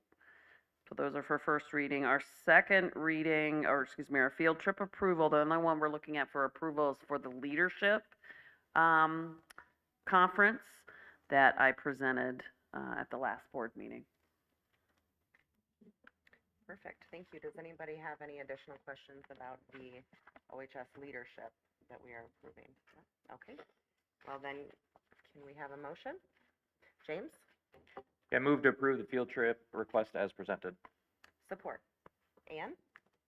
Thank you. Any discussion? All those in favor? Aye. Any opposed? Motion carries. All right, moving into our next item, which is the MASB Board of Directors election. You have all received a lot of emails over the last few weeks regarding those who are running for District 8, and there were bios. They each sent us personalized emails. MASB provided us a link where they were all in the same place, and you could learn about each candidate. And then additionally, this morning, the 4 that participated in the forum, they sent us the recordings of those interviews. So you've all had a pretty good chance at getting to know most of these people. So with that said, is there somebody that has stuck out to you? Would anybody like to nominate one? Would we like to have a discussion regarding our top maybe 2 or 3? Ann? I really appreciated Mr. Paul Collin from Bloomfield Hills. I appreciated his interview. He's got 10 years of experience, you know, impressive MASB certification. I feel like his experience and what he was able to speak to, albeit it's a very brief interview that they have, I thought that aligned with our values here in Oxford and what we focus on and our concerns. Great. Anybody else like to say something? Yeah, Shane? Yeah, I just wanted to mention Dr. Anisha Hanna. I really enjoyed reading her take on DEI and how important it is to make sure that education opportunities are equitable for everyone. So I really liked her idea and her I guess, vision of inclusivity. Thank you. Well? Yeah, I think I actually came down to two, and I agree with you, Ann. I think Paul resonated, overall student and staff focus, the history. But I also, one of the things that caught my ear is Corey McLaughlin. I think one of the things there with him is that it's CTE focus. I think that's a big deal from what my field is and what I do and the technology part. So I definitely support Paul. And then Corey was another candidate that stood out to me. So, any other, James? Corey is McLaughlin, that's Region 7, so that wouldn't be our region. We're Region 8. Okay. Yep. I mean, great for Region 7, right? All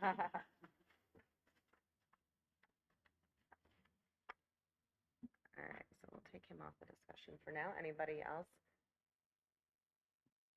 I would like to say, I also agree, Anne, that I thought Paul was an excellent choice. I've had the pleasure of meeting him at a few events as well. He is very focused on safety. He's obsessed with data, so of course I love him for that. And I think that he would bring a lot of experience and a different perspective as well to, like he said in his interview, to help align school board members to the services of MASB, and I think that he would be a great representative. So, with that said, would anybody feel comfortable moving to nominate at this point? Ann? I will. Okay. I move to nominate Paul Collin to the MASB Board of Directors. I will support. And discussion. All right. All those in favor? Aye. Any opposed? Motion carries. Great. We will let them know that our vote was for Paul. We send somebody to vote for that on our behalf, right? In person, okay. Do we know when that is? Or do we just send them? That's not in person. Justin will be Okay, just sending sending it off down. on Okay. our behalf. All right, thanks. Yep. Okay. We have two policies tonight for first reading. As you can see in the board packet, one is a very standard pertaining to time off, and we made no changes to that. The other one, the changes that we made were Oxford specific regarding graduation requirements and academic credits. So if there are any questions, we could take those. We would have more policies for you to bring. Troon has been a bit backed up with all of the recent law changes and executive orders and things like that. So it's unusual for us. We have about 4 weeks worth of questions waiting for them that we hope to have resolved by our next policy meeting in the beginning of March. So at that point, we will hopefully be bringing you a lot of policies, but we just have them looking over quite a few at this point. So. I had a question. Yeah. So looking at the 5409.01 and trying to understand the stuff and not being in the meeting, I see a lot of green and I see a lot of red. So if I remember rightly, red is what we're taking out, or is that what's changing? And then what is the green part? Sorry, I'm loading. Yeah, Anita, if you want to also Yeah. come and get. Yeah, There were because I got a certain- few other questions that I apologize. Yeah. I'm very sorry about that. It was like collaboration, and so the red and green is all recommended. So I'm sorry, say that again? The red and green is all language we're recommending. Okay. So we just had a couple of different people working in it, and we didn't change the colors over. So I was tracking in red, and then someone else was tracking in green. So as it is, the red and green is what we're recommending to be accepted. Okay. And then my other question was remove everything below this point. Is that everything the credit may be earned by and the A Yes. through? The internship, the EDP, those are technically not state requirements. And so when we were comparing the original policy, we just felt it would be better to streamline and stick to the actual graduation requirements and then integrate those into handbooks rather than actually being a policy.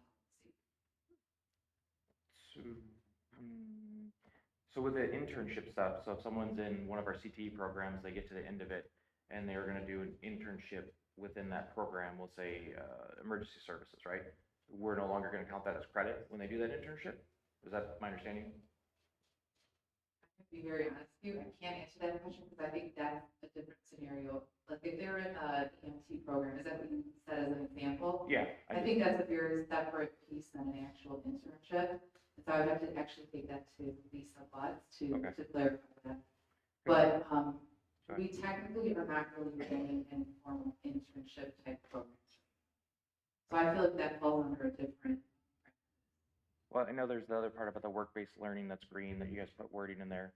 So that would be, I'm sorry, internships crossed out and it's listed as work-based learning opportunities approved by the MDE and the school board. So we're no longer gonna give credit for that. That's, I guess, would be my question. It's not that we're no longer giving credit for that, it's not matching your current practice right now. We could revisit it, but we wanted to make sure that what is in the policy is actually matching our current practice.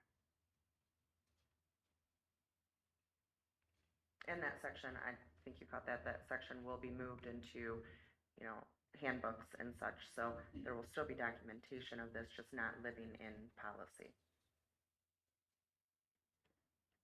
I'm sorry, explain that a different way. Where you're looking at the credit may be earned by, right? Right. That is going to be placed into student handbooks as a guide, but we are not going to have that in policy because, as Anita said, some of those are not aligned with our current practice. And so the ones that are will be moved over by admin. Okay. Yeah, I was a little confused as I was reading. I was like, we're taking away a lot of different areas or ways that kids can earn credit, especially I'm thinking about CTE and some of our like OSEC programs and stuff like that. And I was just trying to make sure that we're not eliminating or moving that away. So I appreciate it. Yeah, and there's OSEC. We are definitely not eliminating opportunities for kids. We're just keeping that policy to the actual graduation requirements. And so is this gonna stay in line with what we currently have as our policy, as the 5409 currently? Or is there, I guess, because I know it's an 01, so we're making our own, right? We're not doing the It is true. an It already was an 01. Yeah. Okay. So we had Great. worked on, you were on the committee with me actually when we Yeah. worked on this with Steve Wolf Okay. prior. Okay. And so during the course of this year, there were some gaps identified with that policy, and so. Awesome. Yep. That's, I appreciate it. I was trying to remember, and there's so many policies that we went through, so Oh, yeah, sure. that's, And okay. I appreciate the grace too, because this is all really new, so there are, you know, I'm very vulnerable and say that I don't know everything yet. It's fine.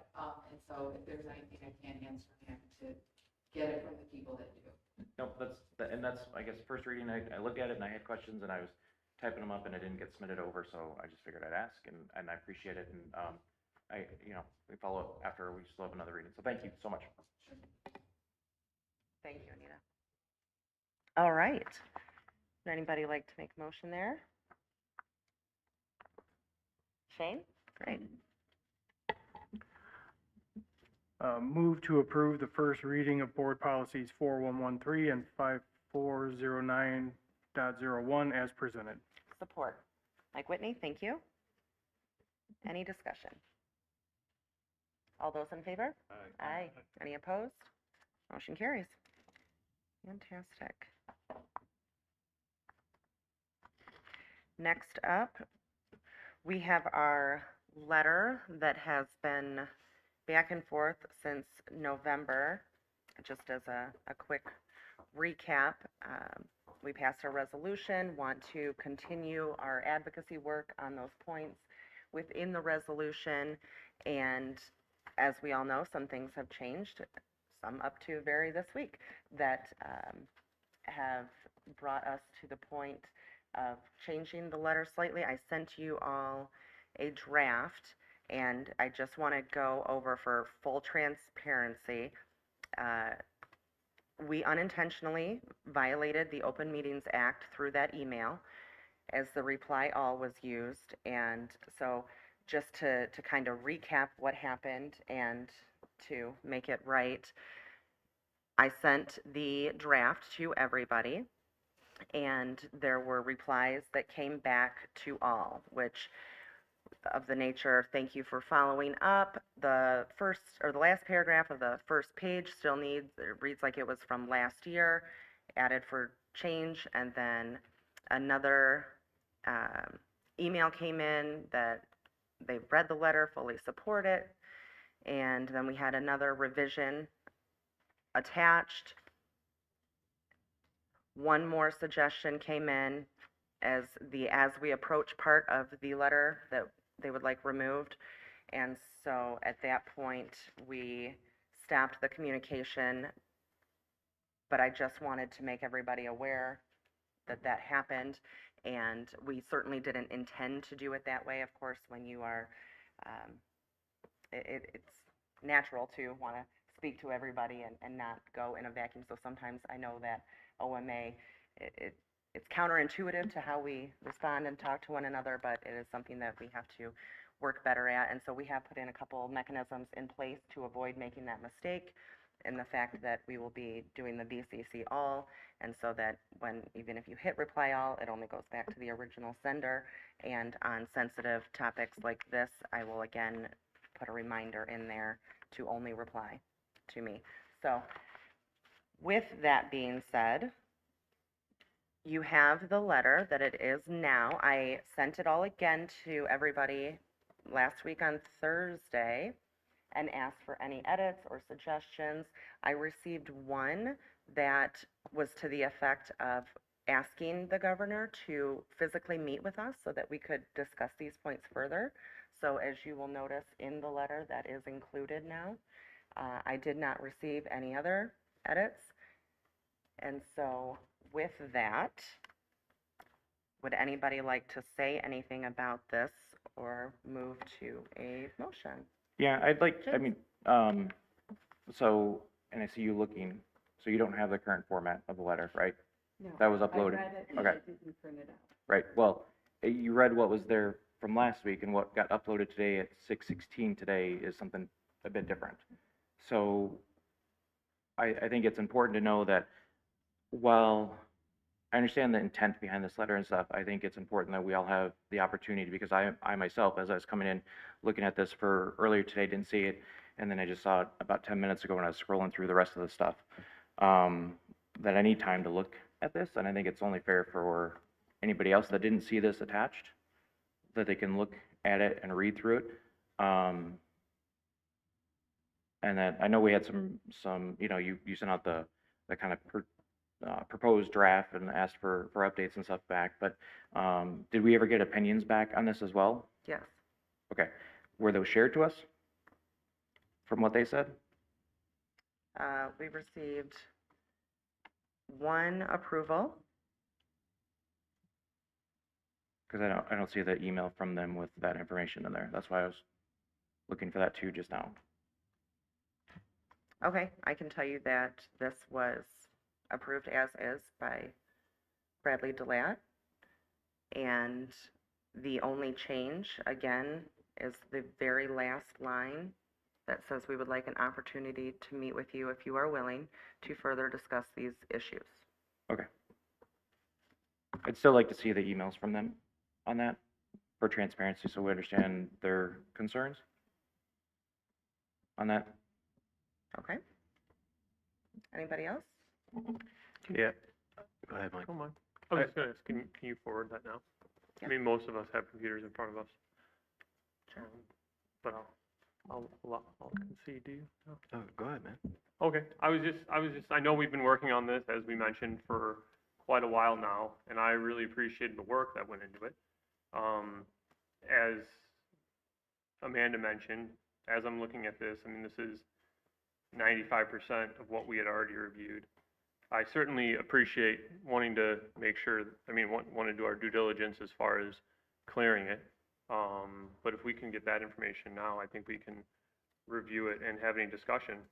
I would like to see us move forward with this or something very similar to this tonight, if possible. So what's the difference between this and our resolution that we already passed and sent out? Like as I'm reading this and going through and looking at this draft, I mean, a lot of it brings up things that we talked about in our resolution that we agreed upon as the board, that we put out there as an official resolution of the board and such. And then I get to the end of it, and it takes a tone of almost like a political action group requesting, and not the partnering with and allocating. I guess being here on the board, like first and foremost for students here in our district, with our teachers, our staff, our teaching community, and it definitely has some of that in here, but you know, it's, I feel like we're going beyond the scope of what we are as board trustees. I mean, we did a resolution, we put that forth, we agreed upon it, but then this is taking it further, and I'd really like to point back to previous board members, one of Aaron and Mary and other people going to state legislators on their own time, taking their own time off to go meet with the legislators, going to Washington DC and advocating that way, you know, on their own time, but from the perspective of our board and stuff. And this one is to the governor, but it doesn't include anything to our representatives or any other government officials, as well as anybody from the local government that might have some control over some things or have some influence in there. Like, I feel like it's still lacking stuff, but again, I also want to be respectful to what we're supposed to be doing here as a board for our students here. And we're spending a lot of time on this, and we did the resolution, and I feel it's kind of repeating that. That's Yeah, fair enough. My perspective is, and being new to the board, the amount of time that we've been looking for, asking for, seeking support for our children, the 4 that we lost, the many, all of our students, families and staff, without action. The final resolution passing in August of '24 was a monumental step. The continued delay in action is the angle that I'm taking, and what we're looking for, in my opinion, on this letter is the encouragement of our state leadership to support us in our resolution, to support our community, the 4 families that lost tremendous, I can't even finish that sentence, and then the rest of our community just as a whole. So the fact that we have had a resolution pass with little to no action, and then discussion about potentially supporting, we're going to support, I'm with Mike. I'd prefer not to continue to kick the can down the street. And if we can get a resolution supported by the governor at the highest level, then the other agencies, the other supporting entities would follow suit.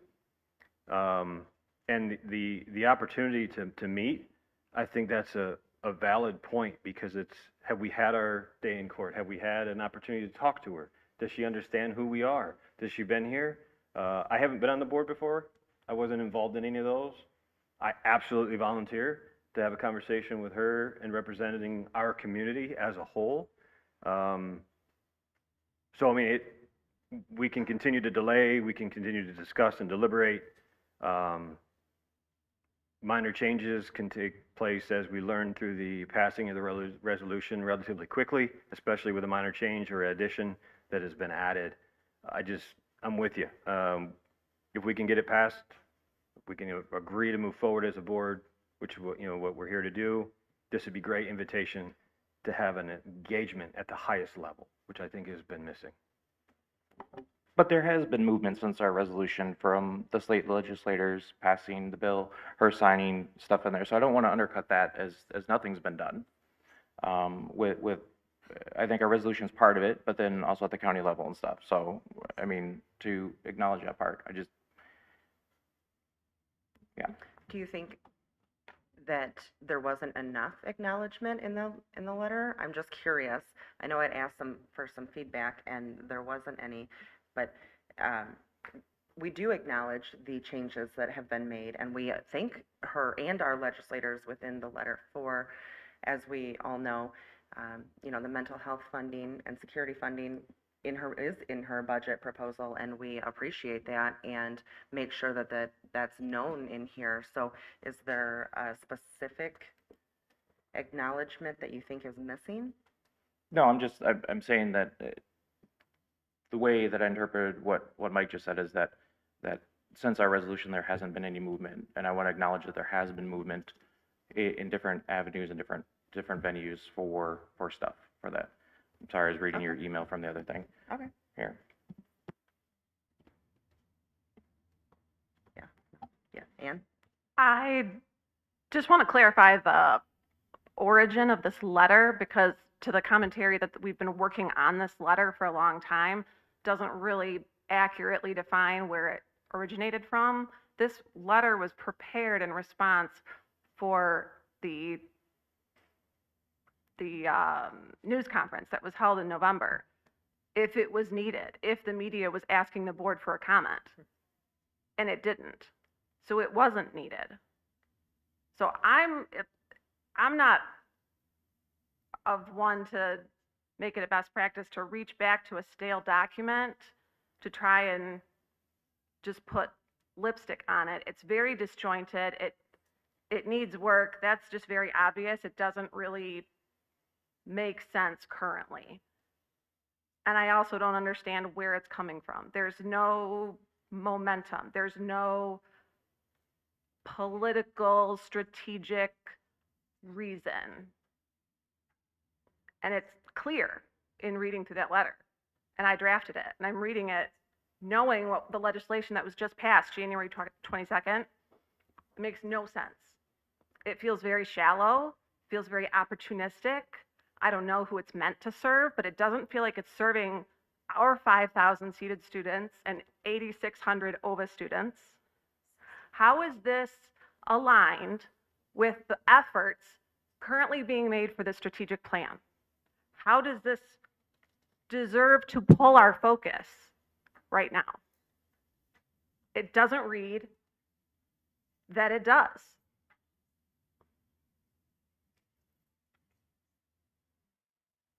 I don't like to reach back into the recycle bin just to pull something out, just to put the governor's name on it to send it out. I don't think it deserves our attention right now.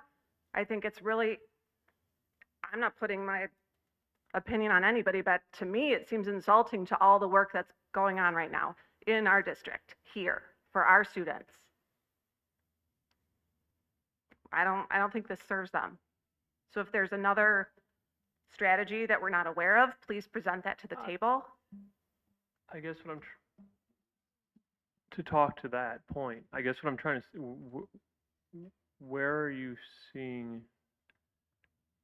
I think this is naturally a next step, as we talked about from the original resolution, as far as advocating. My main thoughts are, I mean, since the beginning, even before I was on the board, right, we had talked about having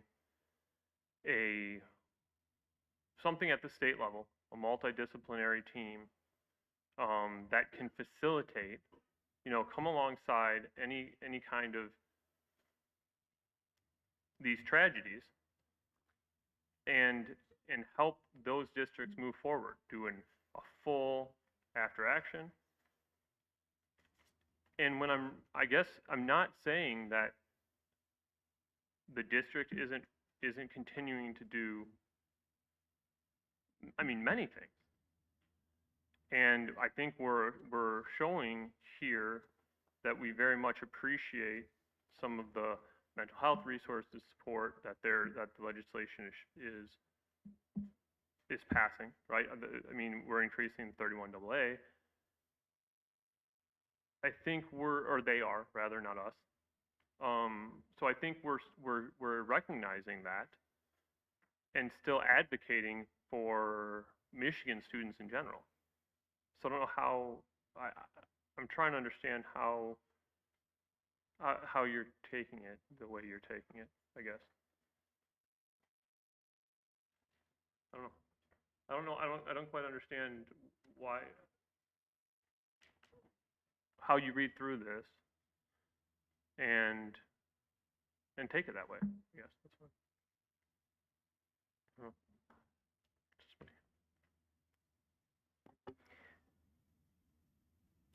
When I ran for the board, was transparency here within the district. Looking at our policies, constantly we ask our students to learn from the past, and I think, you know, that there's been a lot of work done since just even the three of us that have been here the longest, right now, currently on the board, that we've moved towards looking at policies, refining policies, the OP that we're going to look at later on today, from what it was to even when we approved it before, and the further changes that we're probably going to see tonight. You know, there's lots of things that we could do, and a lot of work that has been done within the district. And to echo what Ann's saying, you know, I don't want to diminish that, but that's in our scope of us as board trustees. All right. And that's what we continue to do and drive, and I'd much rather continue on that focus for our district, for our students, for our staff, and have that be an example of, you know, what we have learned and moved and done, and that way. But I don't, with this letter, I don't, you know, I feel like it's going to distract from what we're doing, and now people within our district are going to be taken away from the jobs that we want them to do and the focus that we need to do, away from our kids and our staff, and go this way. It doesn't seem appropriate for our board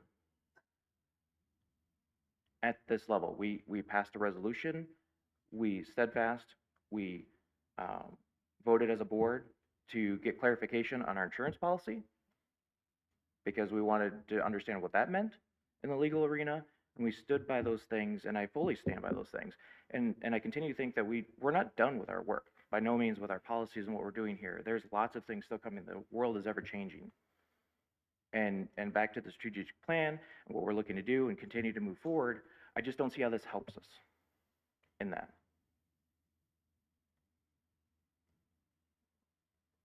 And the recycling of the document and where it originally came from, I guess when it was on the board agenda last time, I was looking, I was like, here's something that's not relevant anymore. It was just kind of piecemealed together, and it looked horrible. And I was like, I don't want to put my name by that. It looks like crap.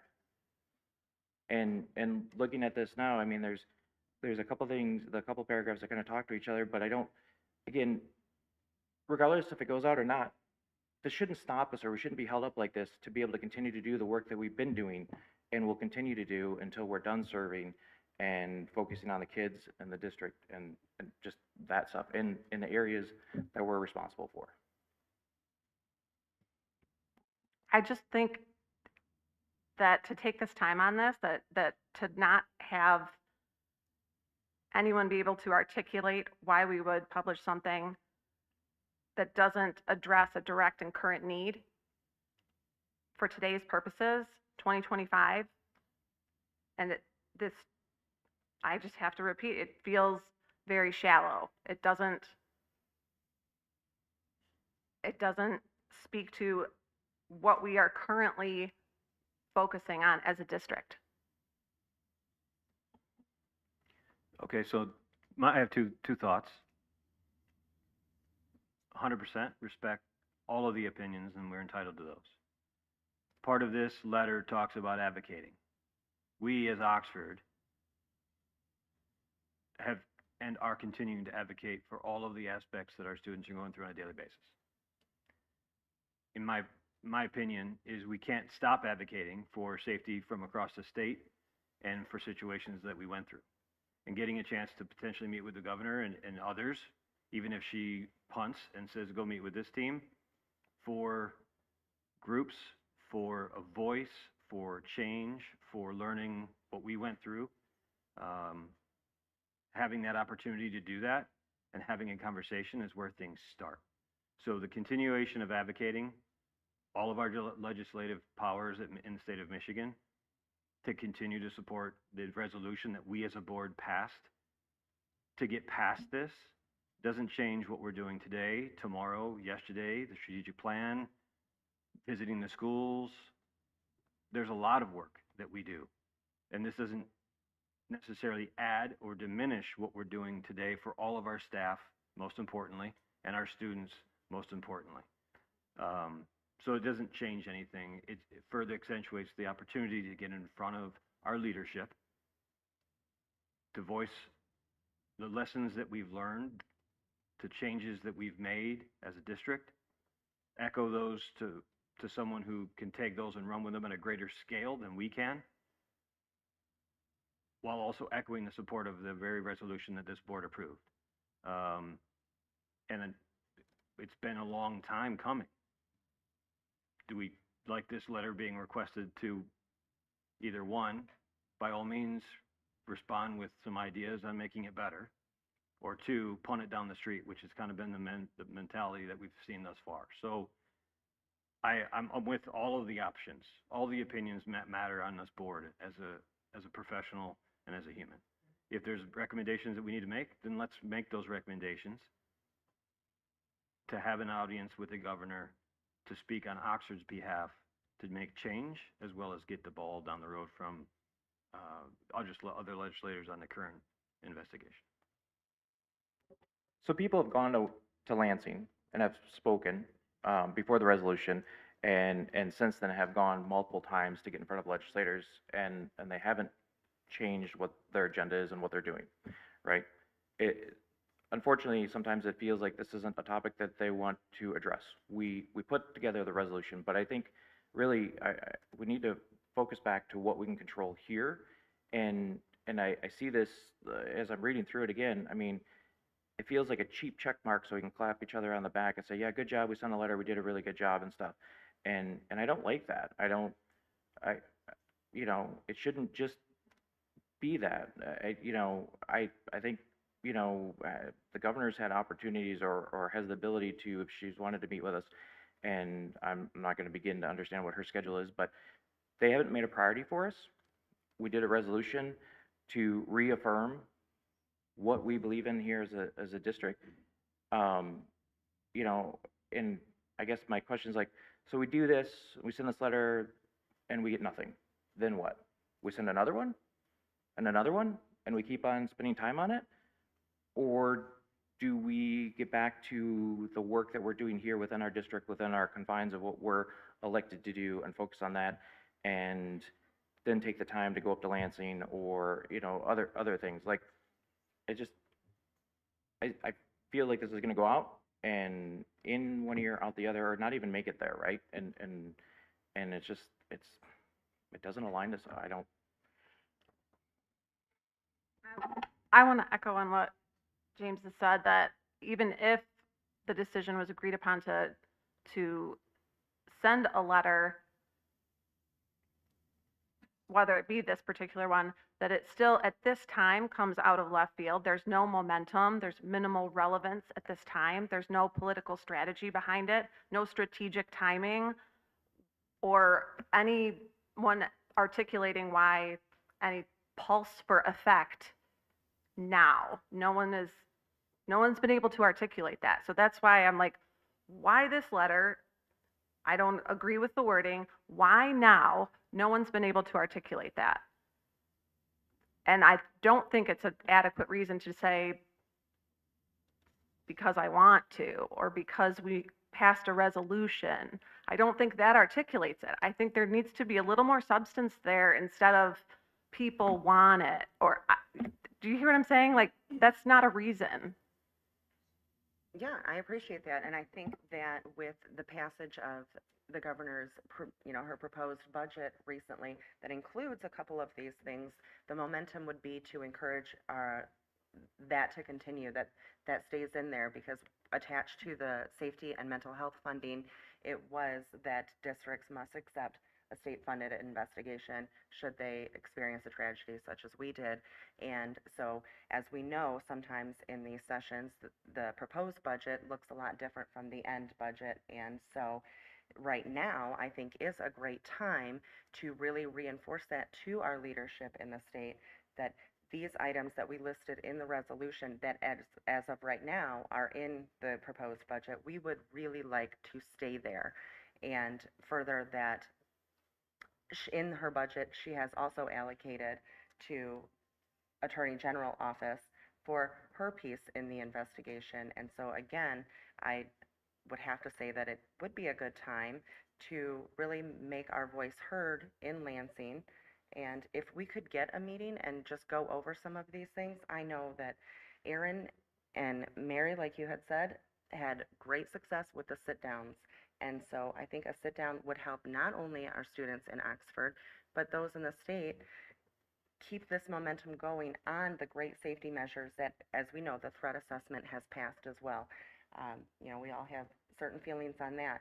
And so I think it is a good time. Has anyone reached out to our lobbyists to gauge whether this particular mode of communication is effective, or if this is just going to line the birdcage of her staffer that screens her mail, and it's not likely to get past that?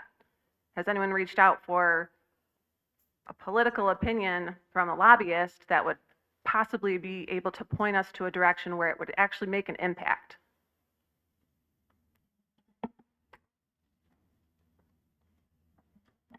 No, I have not.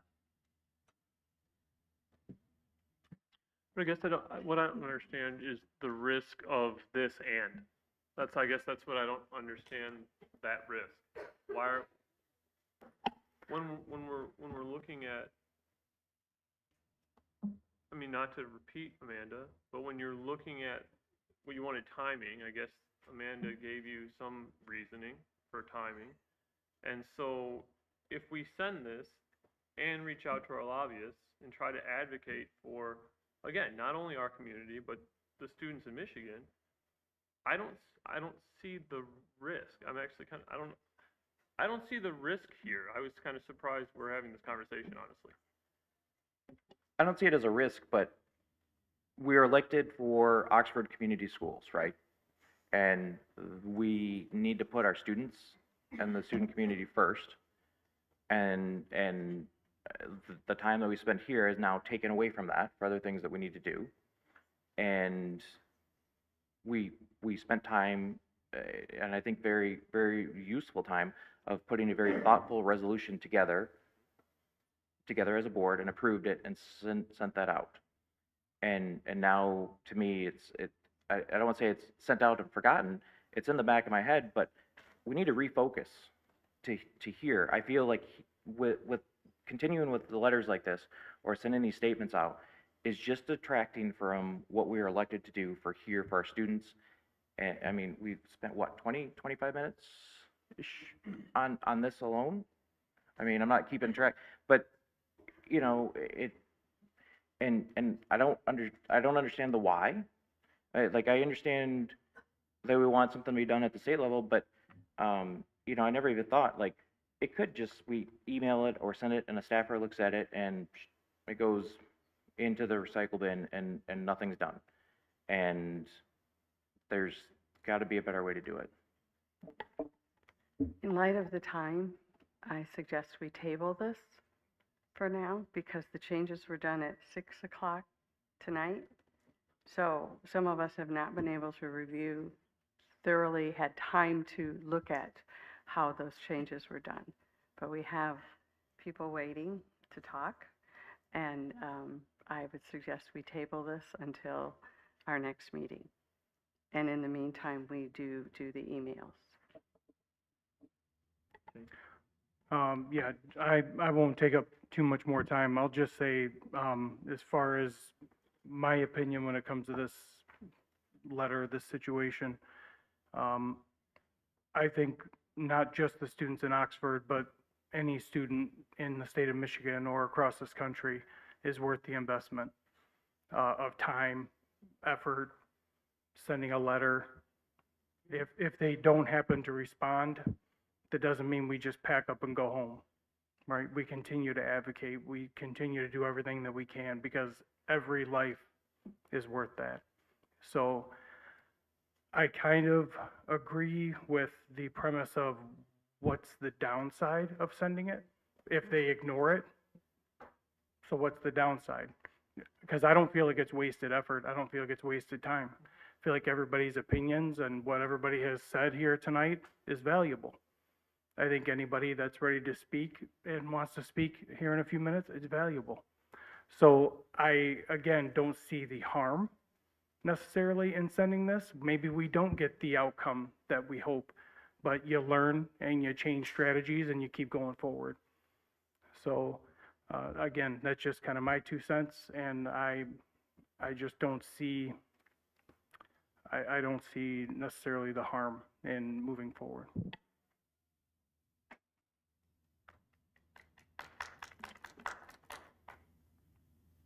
Okay.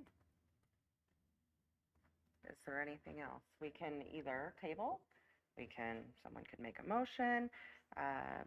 You know, what's the sense of the board and how you want to proceed? If we table, we can bring this back up in the next meeting, correct?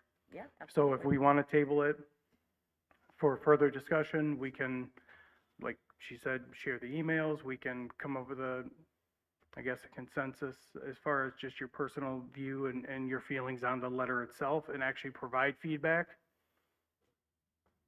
Then I think we could, come back to the next meeting and maybe everyone will feel a little more comfortable.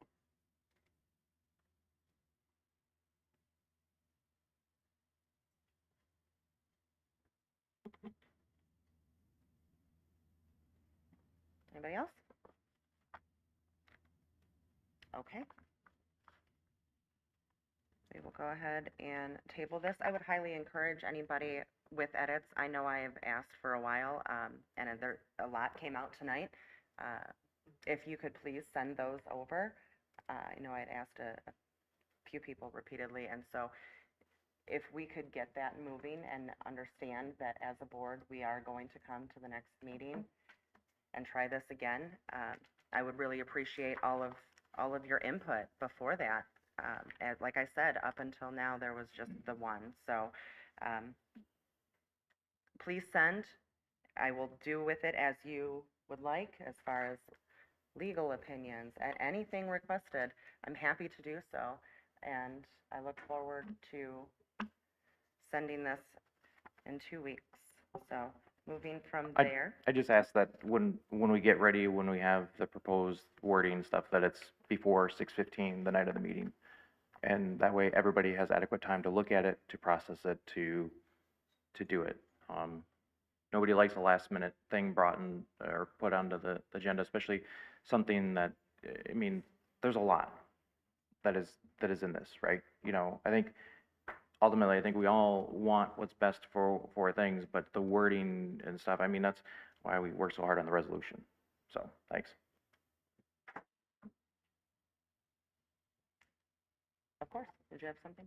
Yeah, I would just, to speak to that, I would just say then we need, as board members, to make it a priority to give our feedback within adequate time and not wait till the last minute to send it over. Appreciate that. Okay, are we good to move forward? Yeah, okay. All right, committee updates. I gave you the policy one as we discussed that. That's pretty much the gist of our policy meeting so far. We have a lot stuck in limbo, just waiting for legal opinions on them. There really isn't much else to discuss regarding that, but I think we've had both finance and governance meet. So who would like to speak to those? James, please. Yeah, so being the chair of the governance committee, we had our first meeting with the new members, keep me honest, last Friday, right? We've already set up our next meeting for March to continue the work on there. A couple things that we handled or that we went through in the governance thing was reviewing the purpose of the governance committee. If you've seen in the Monday memo, there was a survey that was put out. Am I right on that? Making sure that I speak intelligently on that. Survey put out of a governance committee and some questions of, is this part of the governance committee or is this not, or falls within the realm of that operation of there. Moving forward, as we have a more regular cadence on our meetings, we'll definitely be working on the Board of Education operational manual. You guys had a great start to it. You guys did a big undertaking with that and got that out, but there's some tweaking to do in there, some of which being adding policies that are referenced inside there. So if anybody was to look at it, it'd be quickly referenced for that. We also talked about, and this is kind of food for thought for everybody on the board, a little bit change on the structure of our upcoming board meetings. Dr. Milligan discussed a little bit on the site visit or the school visit when they're doing the presentation of a shorter meeting. Some districts do that have 2 meetings a month, they'll do one as a working session. So they'll do that where they have a bunch of presentations, they'll have like the field trip first readings, the policy first reading stuff, and then they'll have a meeting of the whole or a larger board meeting where they're taking action on things. That seems like it might be a good way to move as we have the 2 meetings, that shortened one, we take that extra time at the beginning of it to meet the building, be able to talk to the parents, the PTO at the building and stuff, people that are invited there, and that'd be, I don't want to call it shorter, but nothing urgent or pressing on that, right? School presentations, maybe student awards, stuff like that. And then the larger meeting, more pressing things. Now, in a perfect world, that's great. That's not always going to be the case, but some things that we're kind of throwing out there of changing things around, especially getting around more to the different buildings within the district with the school presentations. We talked about upcoming learning opportunities for board members. There's a bunch of level 100 learnings that are either virtual or some of them are learn at your own pace that it's highly encouraged for the new board members to go through and to look at. A lot of great information in there. I know there's a lot of stuff that I went through. Amanda, I know when we were going through it, like a lot of things that we learned that, was kind of eye-opening. And then once you get done with your level 1 certification there, you can move to the 200 level ones that are more detailed. And on that same note, looking to have both Sarah Beth and Shane, you guys signed up for the MASB Superintendent Evaluation Training, because that will be coming up towards the end of the year. That's something that you guys will need to go through. The rest of us have gone through that and understand the evaluation tool and how that looks. The other thing that we discussed, I'm just trying to think, am I forgetting anything? The superintendent evaluation that Shane and. Yep, just said that. Yep. Okay. All right. Anything else that I forget? I think that covered everything. So overall, it was a good start of the meeting. We plan on meeting monthly, more if needed, but definitely, the operations manual to make sure that's up to date. There's a couple spots in there that need some filling in and some stuff, and then hopefully, I would say by the end of the next meeting, we should have some things to kind of present again to you guys as the board as a whole, so you guys know what we're doing. So thank you. Okay, thank you very much. I'm really looking forward to everything that comes out of Governance Committee this year. I really like that one, and just excited. Just a quick question. Did you discuss the board self-evaluation and a timeline for that, or not yet? We had not, but that might be, we did discuss at a high level one of those small working sessions that we do at a school visit, taking one of those and chunking out a time that we do that self-evaluation. That way it's open, transparent in front of everybody here to see how we self-evaluate everybody and things to cut down maybe on the additional Saturdays and stuff, right? People's times are valued and stuff like that. And if we're already scheduled for 2 meetings a month, maybe we look at one of those as a section of that shortened site visit as the self-evaluation of the board members as an option. Thank you. Okay, before I start on the Finance Committee, I appreciate the moving and having meetings at the various various schools. I know we had done that before, and it was nice to be able to get to the different schools and really see what they're doing, where they're doing it. I would encourage, we need to make sure we broadcast that very well, because it's a lot easier when the board meeting is always at the same place for the community to be there, right? And so I remember before, when I was a community member, trying to figure out where the board meeting was tonight, and that. So just make sure that we coordinate that, or maybe it's every other. Is that what we're kind of thinking? Maybe? Yeah, so like sorry, not to be loud in the mic. Yeah, so like if we look at like the first meeting of the month, be like a school visit meeting, if it makes sense for the school presentation stuff, it definitely be communicated, as well as, because we've already approved our scheduling for the next calendar year, it'd be something that have to come up in front of the board. We have to make a motion for it and be approved, and then it would be publicized in not only our minutes, but on our official thing on the website. And then that larger meeting, the secondary meeting, would be in a central, like here, or hopefully at OEIC one day. Yep. Something like that. Okay, Finance Committee meeting. So it was Ann and Shane's first committee meeting. We reviewed the revised budget calendar and kind of understanding the roadmap there. We were fresh off of John's riveting presentation. So there were a lot of questions, some questions from that, which was good. I liked that we had delayed the meeting and we went behind the John's presentation. So I was actually, I appreciated that timing because it allowed them to kind of get that 101 and then revisit some of that discussion in the meeting. The admin building plan discussion we had and what that looks like moving forward. We had a budget amendment first discussion, talking through how the 147C pass-through money has decreased, but that is passed through some of the high points there. Let me see.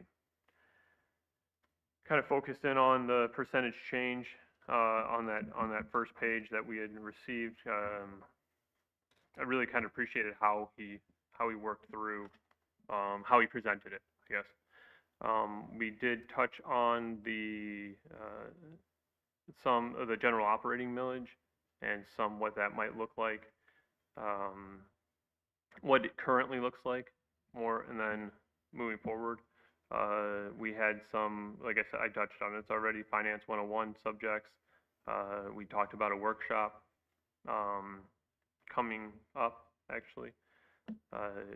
We're going to kind of piggyback on our next Finance Committee meeting. And then just general updates on projects and bids. So part of that, the Finance Committee, we talked about focusing more on the facilities and such last year. And so as part of that, we talked on updates on the OIC roof, the boilers, answered some of the questions from the previous meeting on their touch base on some of the changes in auditorium in the high school, and possibly looking at a future early learning program, some kind of how that might look like moving forward in our buildings. So kind of that's the high level summary. Shane, Ann, anything else?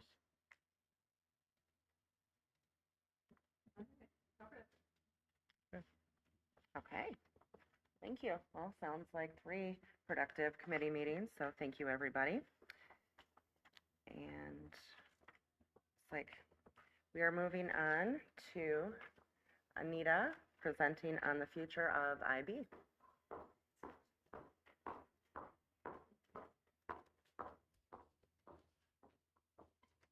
Thank you. All right, so yesterday the community received a communication that 12th grade students, and in fact, they actually have a reauthorization visit next month, and we prepped for that with our evaluator who's coming from Kansas City on March 12th. There's actually 2 of them, but we met with one of them. So as there are new members on the board, and I think sometimes it isn't widely understood exactly what IB is. I felt to kind of know what we're moving away from, we should know like what it was. So IB essentially is the how to the what we do. So IB provides the framework, and the what is the standards or the board curriculum that we put into the framework. So for example, I'll use an elementary example. We have literacy curriculum, math curriculum, science curriculum, social studies curriculum that you have approved as a board, that we take that curriculum and we fit into the framework. So it kind of tells us this is how you should do it. And so I offer 4 programs: the primary years program, which is BK through 5, the middle years program, which services 6th through 10th graders, the diploma program, which is for 11th and 12th graders who would like to be in that program. And then there's a career-related program that we actually have not historically had in the district, but it is there as an offering for IB. IB tends to look at 3 major pillars. So the learner, the student, the learning and teaching, so our practices in teaching and learning and the learning community. And some parts of the framework that we plan through include transdisciplinary themes. So you've maybe heard your students say, like, we're the theme or unit of like who we are at elementary, as an example. Key concepts, lines of inquiry. IB has provided us with a common language framework for the learner profile, the approaches to learning, social management skills, communication skills, and so on. At the MYP, it's really probably the hardest to implement. There are additional standards of practice, especially around assessment and criterion. And so again, IB is more the framework for how we do something, not necessarily what we're doing, really driven by our standards in our separate curriculums. So the rationale to the decision, and I will tell you that it probably was one of the hardest professional decisions I've made in my 20-year career. I should say IB, it was a collective decision that was probably in the works for since I started here. I think each year it has come up that, are we still doing this? Does this still serve our needs? And every year it's kind of like, yes, let's keep going, let's keep going. And I would say in the last 2 years, it's become a little more difficult between the pandemic and the experience of the high school, the tragedy of the high school. And so regaining that momentum and getting back into it has been a little bit more challenging. But it was implemented 15 years ago, so long before I was in the district. I was still previously in a different district. And when it was implemented, I really brought a sense of enhanced instructional practices, standards that weren't really available to us at that time 15 years ago. Since then, and over time, our national standards and frameworks have greatly improved, and they have themselves have brought the same rigor and standards that I once brought multiple years ago. We do have to acknowledge that we are a changed landscape in Oxford. We've had 2 major events that have reshaped our learning community, and our needs have evolved. Oh, you know what, I do want to go back to the strategic planning. I think you could see today from where the mission, vision, and the core values were going, that a lot of the global aspects of the language that were in our vision and mission have really been recentered to community and turning more to our more core community. And IB is really about the global aspects. I think it's our responsibility to adapt our practices and align with the current culture, environment, and student needs. I think that we have had great internalization of practices across our system, but we've also continued to have some resistance and compliance practices that we've been working through. IB really works well in a private setting. We continue to have challenges with implementing the IB framework in a public education. And so we believe in the philosophy, we believe in its practices, but we feel that it's still challenging and continue to be met with constraints. And I want to give you a couple of constraints that are an example. So the middle school at the beginning of the year, Mr. Bigelow, shut up, came and said, I don't feel like we're meeting all of our students' needs. I have kids that really want to double up in the area of arts or STEM, and they can't. The reason they can't is because the MYP says every student has to have 50 hours of instruction in 8 different subjects every single year in the MYP. And so my answer to him was, we can't do that. But it breaks my heart because I have kids that want to do that, right? And so it came back up again, and I said, it came back again a few weeks ago, and I was like, all right, let's just do a book and film advertising. You can't put it on paper, we'll lose our reauthorization. And I'm being very vulnerable. These are the types of decisions we're having, and to me, it was more important that a kid's need is being met than jeopardizing reauthorization. And so those are the types of little constraints that add up to big things when we are trying to meet those constraints in our setting. And then just looking ahead to the future, and our community and our students, we saw that amazing video during strategic planning, the kids that were part of the process all said we want different pathways and opportunities, and removing the IB framework doesn't take that away.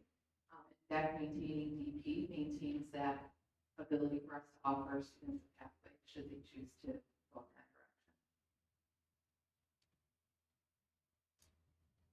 direction. This probably will make me a little bit emotional because with change comes a lot of emotions. A lot of people in this organization poured their hearts and souls into the IB framework, including our IB coordinators, our administrators, all of our teachers, into working so hard to make our curriculum fit into units and using the format that I do want to be used and housing it in a certain way. They, for the most part, have really internalized these practices and really believe in them. I don't really think they need the franchise to say that's still a part of who they are. And so I do want to acknowledge that we are where we are now because of all of their hard work that started way before me. And since the announcement, we have had various emotions. We've had people that are devastated, people who are like, "You've done so much work. How could we do this?" But then some of the same people who said that to me yesterday came back around and said, "Okay, I'm over it. I'm excited now." So we're letting people just have their emotions. They're entitled to them. And then I've also had people say, "I'm really excited about what's next. This is long overdue." So lots of different emotions within our organization, and it's important to allow everybody the space to feel what they want to feel because I need them all on board for the next needs. The other thing I do want to say, and this is not a criticism, I think sometimes leaders see an opportunity and make a decision. But 15 years ago, the superintendent at the time actually just said to the district, "This is what you're going to do." And part of the challenge that 15 years later that we're still facing today is that we are in some areas still in compliance mode because of that. People were done to rather than brought along.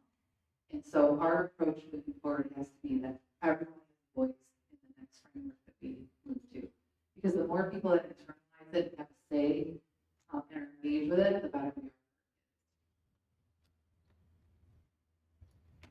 So what this means in the immediate future is that we're going to preserve as much as we can for as long as we can. Some of our schools are still authorized for the next couple of years. And so we don't want to mess with the good things. We want to go slow in order to go fast. And so teachers have reached out and said, "Can we still keep our units?" 100% keep your units. But now maybe you might have a little more flexibility where you want it, right? Another example is at the elementary level, elementary teachers were prohibited from departmentalizing. And so as an elementary teacher, I loved departmentalizing, I loved math, and so I often doubled up with my partner, and she took a different subject. And so they might have that flexibility now, which would reduce their load. So we want to maintain as much as possible our common language, our routines, and the best practices that while operating with fewer constraints. And then we're going to turn our focus forward to the future to develop a cohesive framework together. I think it's important to capture how IB has made us better and what we value about it and want to consider maintaining. This was a very easy list to generate. IB has really brought a sense of agency to our students and our staff, so that idea of voice, choice, and ownership. Students taking action, common language. We know organizations are stronger organizations using the same language, so their profile, the approaches to learning, the criterion were all aspects of common language. Having an inquiry focus, which again, most of our standards now have gone to more of an inquiry focus. A lot of growth through reflection. One of my biggest strengths is the force reflection through, like, at the end of the unit, all the teachers sit together. How did that go? Stronger written curriculum and planning, and then again the transdisciplinary themes, helping kids make connections across different subjects. And for 5th grade, the exhibition project at the end of the year, something that's really made us better, and I think a lot of our staff will want to keep. And so I put here, like, what would you add to the list? The reason that question is there is because this question needs to be asked of all of our staff too. They might say, yeah, this sounds really good, and we also forgot this, and this. Or actually, we don't, just you did, so I might say something wrong. The good news is these are not limited to IB. Inquiry is not owned by IB. Reflection is owned by IB. And so these are just strong practices regardless of the framework program, and we can preserve them and do what we value most and therefore develop constraints. So of course, with a big decision, there are always implications and considerations. So we have IB coaches and coordinators. There are 3 at the elementary level and 3 at the high school, MYP and DP level. And so those coaches will be maintained. The DP coordinator, Julie, will maintain her position as a DP coordinator. And then the MYP coordinators, they're shared time positions. They teach half time and coach the other time. And then our PYP coordinators, they will just move into an instructional coaching position. So their positions will be maintained. I think there are a lot of years in their job. You know, strong organizations are supported by instructional coaching. So we'll move into a bigger instructional coaching model. Staffing right now, course offerings, all of that's going to stay the same. So again, one who's slow to go fast. There will be no changes to what our kids are being offered for next school year, and maybe not even until not even the following year. So we'll just take it real slow and see where we land. But for as much as possible, we want to keep business as usual. This does refer to a Q&A document. So when this went out to staff, I created a video. So they also got a video. They also got a Q&A document, and they got a form for asking questions. And so far, 16 questions have been submitted. I'm proud to say I've answered all the questions that have come in, and I keep just putting them on the Q&A doc. It's really important that our staff feels supported through this transition. So here's just a little tentative timeline of where we're going next. So again, for this school year, we just want to maintain our current programming. What we're doing is still great and still working, so we want to do that and reduce as many interruptions as possible. Sorry. We, at the beginning of the year, started a committee. It's about 60 people deep, K-12, which is pretty impressive, that is centered around looking at strong, effective instruction. What does that look like in Oxford? So we have a framework, but is everybody doing the same thing? I'm thinking that we would maintain that committee, maybe invite others to be the core committee that starts doing this work for the district. So again, the DK through 12 committee, teachers of different subject areas, different grades, principals, coaches. We'll probably maintain that and invite to see if other people want to come. And we will start defining what strong instruction looks like. What do we want for our kids? What do we want to preserve from IB? And then start researching future frameworks together. So really have their voice in what's resonating with them and where we can take teaching and learning forward. In the next school year, continue researching, actually develop the framework, possibly pilot it, timing of how fast we can move, and then really be thinking through how we could bring in other people. So let's just say this team grows to 75. How do we make sure everyone else's voice is being heard and they're able to offer feedback? And then really plan for rollout the 26-27 school year. So it feels like a slow process, but I can guarantee we'll really tightly plan it. And again, I think the key here is that rather than doing something to. And so again, I mentioned these already, so supporting our administrators, our teachers, our instructional staff in the transition is really important to me and to our team. And so again, they received a very lengthy Q&A doc. It's continues to grow.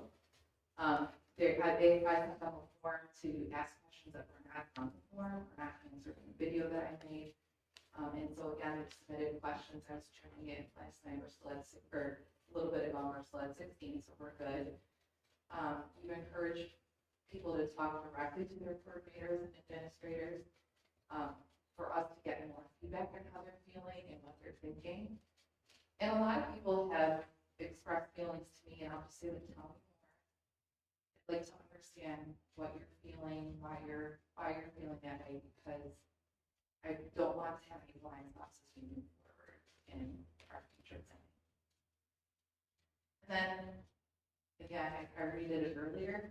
If I don't know the answer to something now, we will work through it and get it together. I don't pretend to know all the answers. We're stronger together. And I know it won't necessarily be 100% smooth, but I will do everything in my power to make sure people feel heard and supported in the transition. Thank you.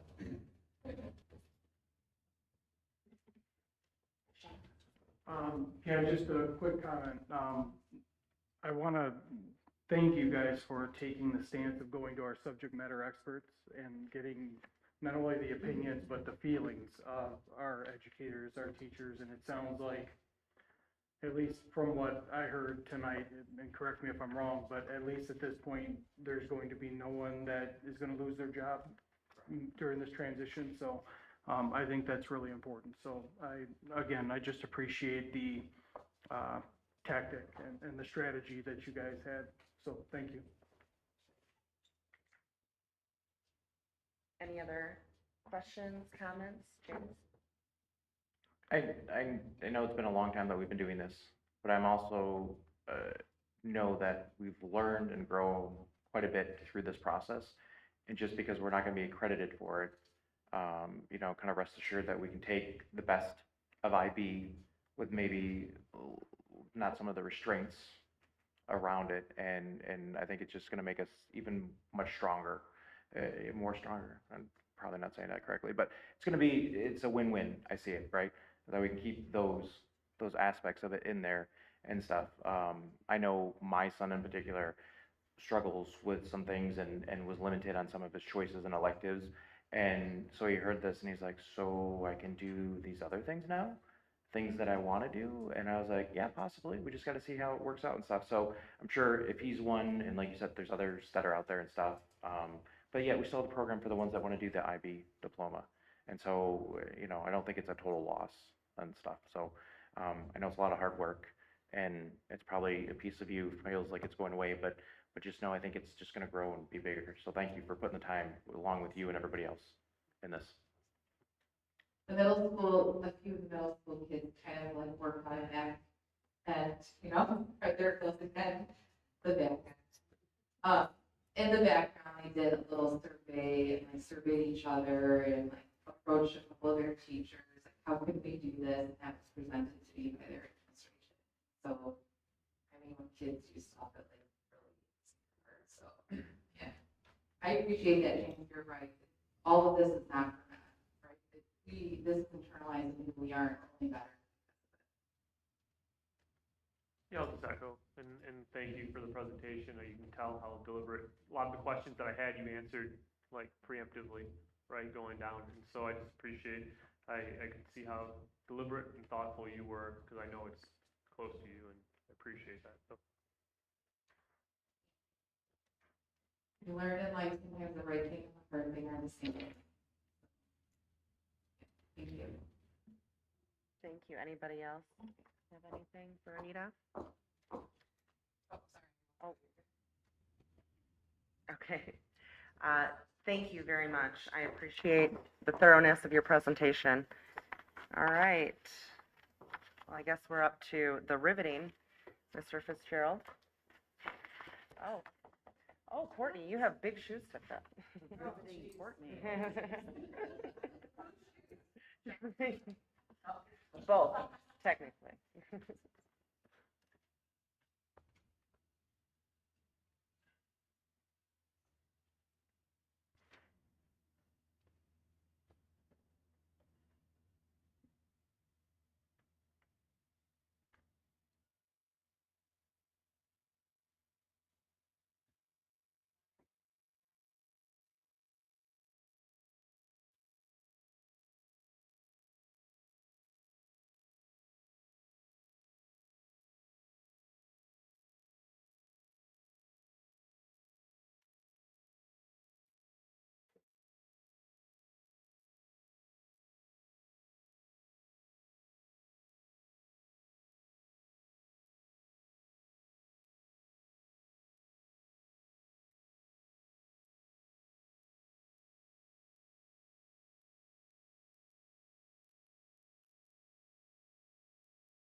evening, and thank you for having me tonight. Do not call me, my name is Advocacy, I'm the budget director. The first amended budget for the fiscal 24-25 school year. In your board packet, you have some summary sheets that are that look like this. You have 4 of them in total. For each of the 4 funds that we're presenting a change for. The funds are going to be general fund, community service, which is our child care fund, food service, and then our capital projects. So the purpose of these amendments is to give you a mid-year update. Now that we have some updated information for both the revenue and the expenses. When we present the original budget in June, there are a lot of factors that are unknown. So we take this opportunity to give you, like I said, mid-year update to give you an idea of where we're at. On this document, you'll see that the first column is the adopted budget. That's what we proposed in June and you adopted at that time for our original budget. The third column on this document is the amended budget that we're proposing tonight. The revenues and expenditures are broken down into subcategories. The revenue is listed in the 4 different categories: the local, state, federal, and other sources. And the expenditures are broken down between instructional and student services. So each category, you'll see that there's going to be explanations of maybe some of the variances. We use a range of anything that's in excess of $100,000 on any of those budget categories. You'll see an explanation for. The purpose of using that number is just kind of show like a materiality. Some of the impacts, like you can see on other support services and community services, they're in that $50,000 range and they're at 20%, whereas basic programs, you're seeing like $1 million change, and that's only a 2% change. So just keep in mind that the bigger the expenditure line, the less impact the change is going to make on that percentage. Also included in your board packet, you have the executive summary. That's going to give you a little more detail about the information that we use to produce the changes and kind of make the predictions that we're using. I'm not going to go line by line, but I did want to highlight some of the big items that we're seeing. So you'll notice that the budget surplus did change from just under $600,000 to around $150,000. That is a net change of all of the things that were changed in the budget. So it'll be the revenue changes, the expenditure changes, as well as the transfers in and transfers out. One of the biggest changes that we saw were the 147C allocation that we received. This is a pass-through allocation that the state provides to us. So the state will give us money in our state aid allocation, and then in return, the Office of Retirement Services sends us a bill. So the impact that we're seeing this year is the revenues went down, but so did the corresponding expenditures. So it looks like a big number, but the net change was 0 for that impact. You'll also notice that the beginning fund balance has been adjusted to reflect the audited. When we presented the original budget, we didn't have our annual audit yet. That happened in September. So that budget line, or that line in the budget has been updated to reflect our audited financials for fiscal 24. And then again, the explanations that we're providing are for those changes that are over $100,000. So some of the revenue changes, the revenue budget is just over $103 million. We did see a decrease of just under $3 million. In one of the biggest driving factors of that is that 147C money. So you'll see that as a common theme throughout the changes in your executive summary, because that is going to hit many, many lives, thousands of lives. Another thing that we recognize is that when we did the original budget, we anticipated a foundation increase of $253 per pupil. We recognized $0 per pupil, so that was a change that we had to update. The federal source revenue did decrease a little, and I just want to explain that. When we receive money to grant funding, we have to post the revenue in the year that we receive, or that we recognize the expenses.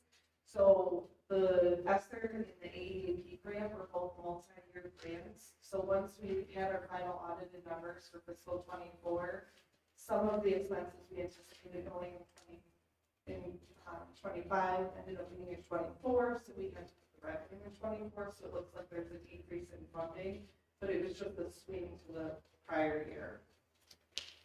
The change in the other revenue, other source revenue, we did have some changes in some transfers in and transfers out from the other funds.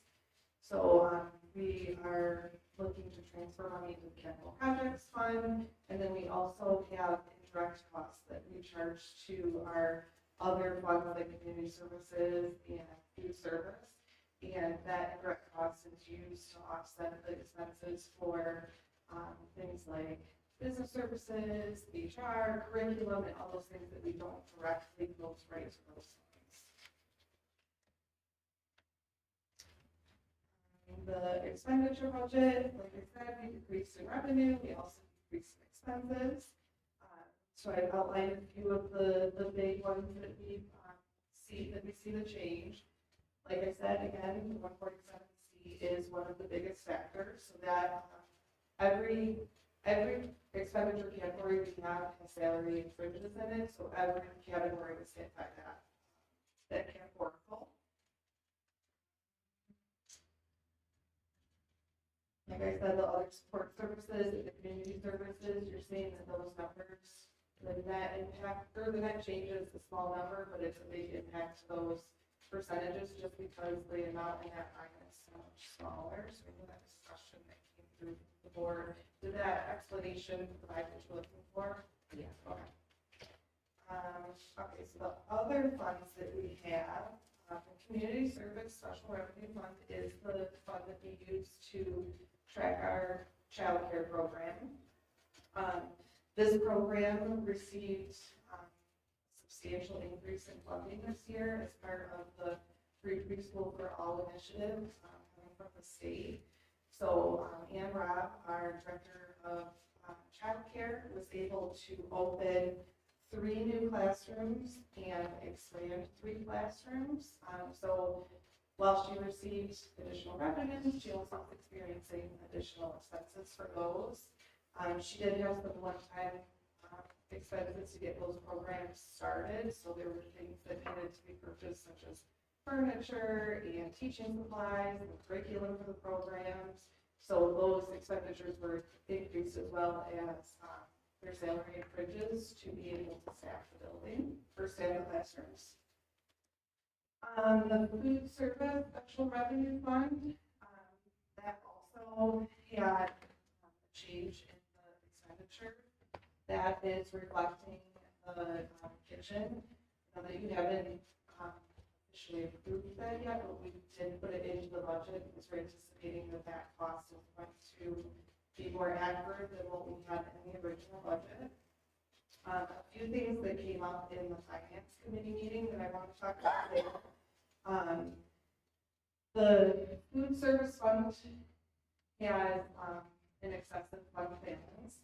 And part of the reason why that fund balance is so large is because the free meal program generated more revenue than what we would normally recognize if we were charging our families. So that meant that Patty was able to put more money into the fund balance.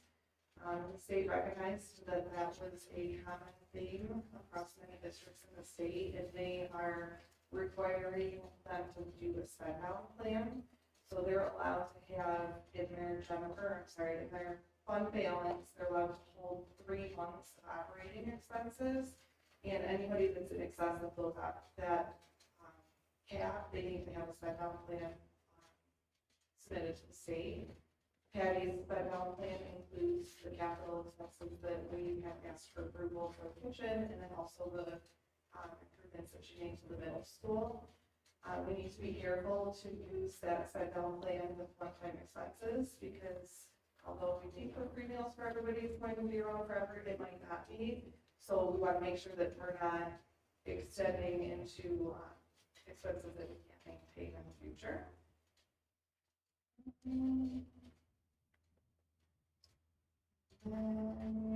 The capital projects fund, there was an increase in the revenue based off of what we had originally budgeted.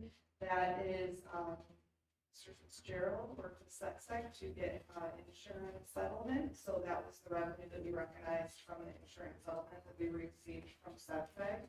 So that is included in the amendment. And then also, again, like the kitchen renovation that has not been approved, I believe it's on the agenda to be approved tonight. Those expenses for the boilers are also included in this amendment because of the anticipation that those are going to be recognized this year. Yeah, is there any questions? Just want to say, John, was I under my 10 minutes? I was typing to make sure that I was faster than he was last week at the last meeting on his Finance 101. Excellent job. Thank you very much. Does anybody have questions or comments for Courtney? I just want to say that I really, really appreciate the level of detail that you guys provide us and the executive summary. It makes it so much easier to digest and understand. So really appreciate that. Great work. Thank you. All right. Yeah. All right. Yeah. And John, are you talking about the, thank you.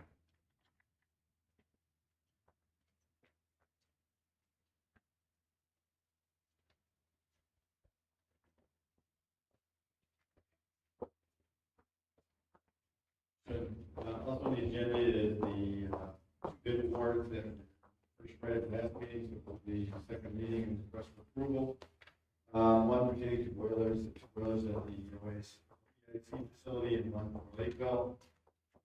Spent a little follow-up with the question on warranties and how that's set up.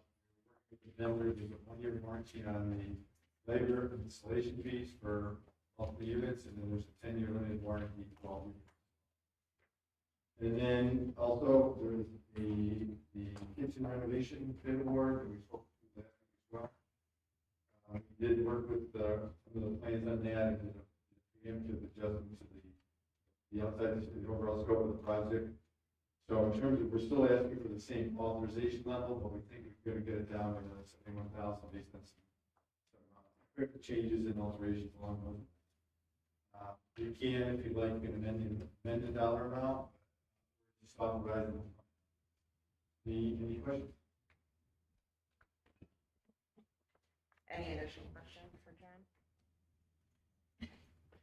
Anyone who's comfortable with like motion, Shane? Or did you have a question? I had a question, but it was regarding the middle school. If we had an update on the continual rental of the machinery and. Yes, we had the insurance firm has been out, they did the review, they've authorized that this is acceptable or approved insurance event. So now we're in the process of identifying the plan for repair, putting a budget to that, getting it back to the insurance people, and also moving forward. We're going to treat it under the appropriate emergency provisions in terms of purchasing. The other point of the underlying cause that's been brought forward is that in the main, if you picture, there's a huge main power transformer out on Lakeville Road, comes back behind Lakeville Elementary, feeds all the way back through. 3/4 of the way it's in a casing, appropriate casing. The last quarter of the way into the building, it's referred to as old school burial. Cable, it's a break in there. Also, the tree has grown up right over the top of it. So part of the fix is going to be extending the casing all the way through there, repairing the breaks, extending the casing. We're looking at conceptual approaches to how to get a new transformer plant next to the site, because it's the actual existing equipment so out of date, that kind of thing, so it's gonna be a new formation plan to do it. We're still hoping to get it done in 6 weeks, 2 months. We're also looking at measuring the actual flow out and the amplitudes we're using on the generator. We may be swapping that down to smaller units to start cutting back on that would cause. There's also a very dynamic fuel usage, so that cost also would come down. It's moving forward. Just an unfortunate timing of everything. But it'll get fixed, and we'll probably have a new model, and I'll probably be talking to you in 2 months saying that it's all going, hopefully I'm talking less than 2 months. It's all back to normal, still waiting on the state to sign off. So we'll be, the emergency provisions done. Sorry, just one follow-up to that is, you said the insurance company said it's an insurable event. Yes. So therefore, the money that we've spent thus far, will we be able to recoup that? We'll recoup some, I'm not sure, I'm gonna get the details of, it's an insurable event, but to what exact coverage, I don't know if it's gonna be dollar for dollar, there is a deductible involved. So we're gonna, the ideal is that's insurance funding back. So, I think as soon as we get that, clarified.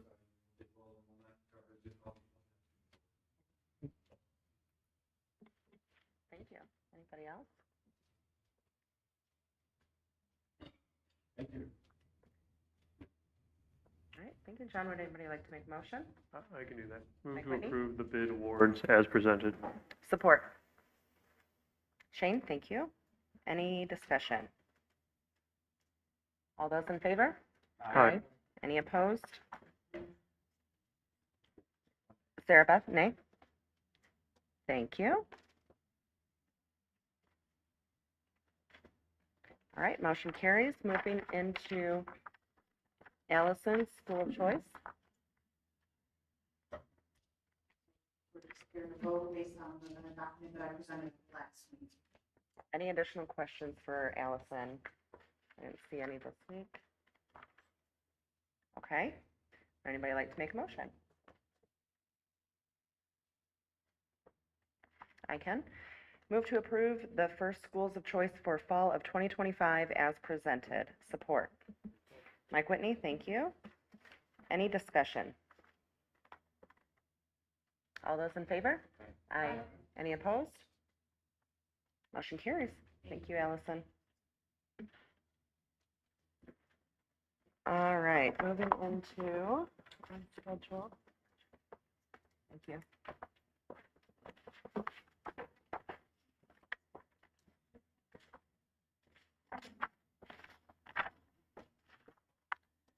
All right, we'll move into Renee Upham.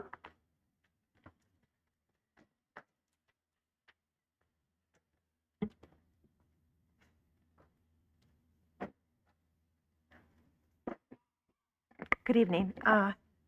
Anne, the letter to Governor Whitmer serves no purpose. How dare you?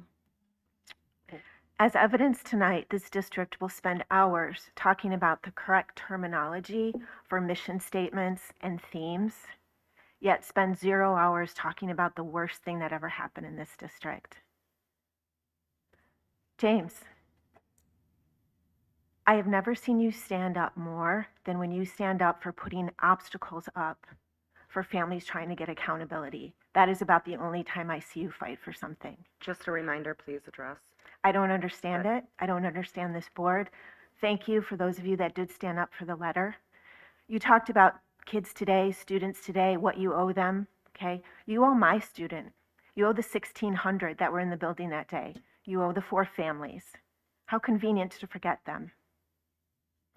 Your little core values slideshow, Todd mentioned accountability. The students should show accountability. I'm a teacher. I ask that of my students every day. I'm sorry, can't do it. You have to take that out when you're not willing to show it yourselves. It's hypocritical.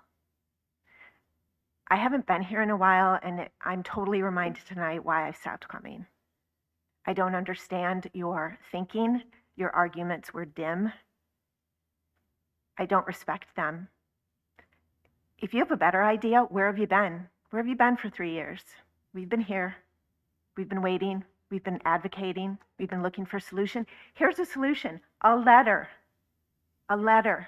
Stick it in the mail. There's your solution. You haven't come up with anything better. Send the letter. Outside of Oakland County, the way this district has handled the shooting is a joke, and this is why. My son was home from college this weekend. I told him a little bit about what's going on with the district. I told him I was coming tonight. He's like, Mom, they're not going to listen. He knows, his friends know. You owe them as much as you owe the students here now.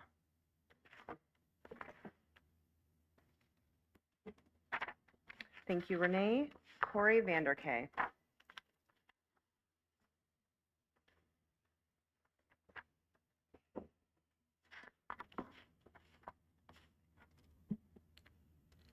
Okay, so I came originally to speak on another topic, and so if I have more time, I'll go back to that. I also find it very disgraceful that you would suggest that the victim should not pull focus from the current students. Shame on you for your indecisiveness in making a crucial decision because one sentence was changed, which raises serious concerns for me about your ability to handle the EOP tonight. You also pointed out that the issue took up 20 minutes of time, and I can't help but wonder why you impeded the issue instead of read the letter or sentence and send it within that 20 minutes. You could have done that.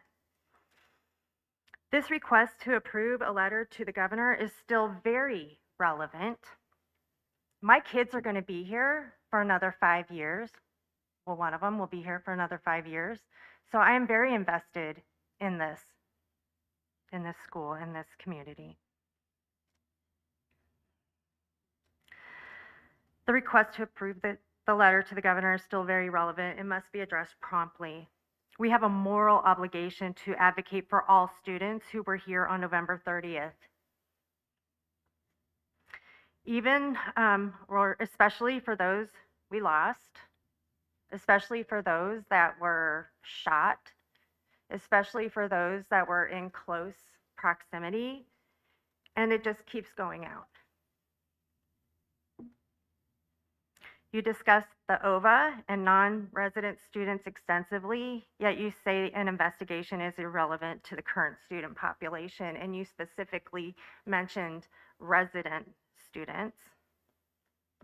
It is evident that you, Ms. Atchison, and I don't know if I'm allowed to address you, are completely disconnected from the your impact. comments directed I towards me. apologize, and you can strike that or whatever.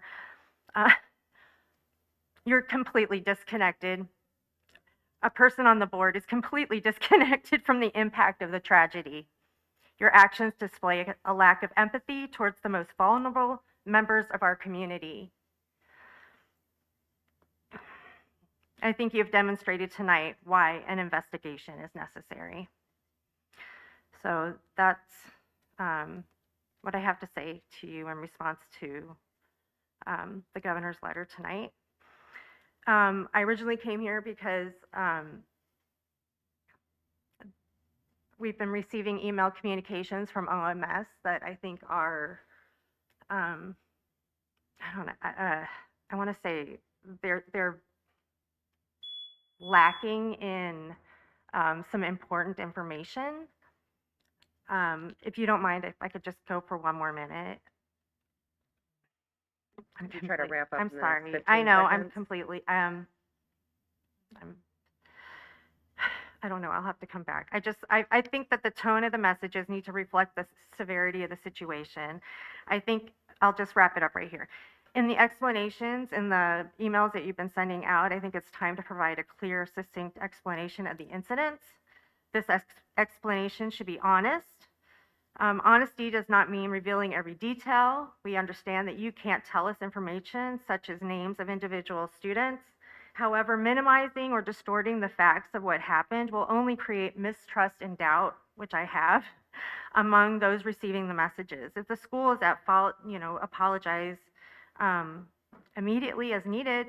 But however, I just would like to know, we've had 3 communications sent out from OMS about, one was about a threat, another was about a student who fell, and then there was another one about an okay to say message. And the communications that were sent to the parents didn't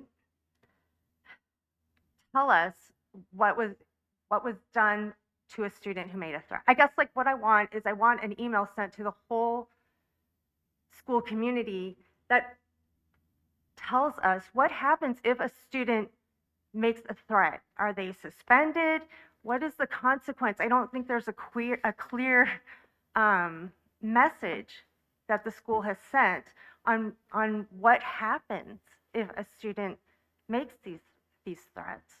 Okay, thank you. I don't know. Thank you.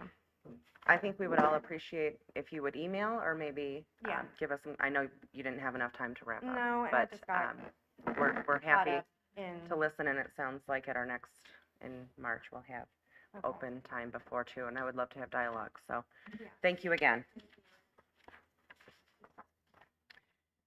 All right, I am going to float something here by the board, that maybe we do not go into a closed session this evening to discuss the EOP, and that instead, in order to give it the time and attention and bright-eyed, bushy-tailed thoughts that we would have at not 10 o'clock at night, that everybody would make an appointment with Allison to review the EOP on their own time and for as much time as they need, and that we reschedule this closed session after everybody has had a chance to do that, and I think it would be a little bit more productive. What are your thoughts on that? Are we time barred by anything that needs to get April. approved? Oh, We April, have okay. until April.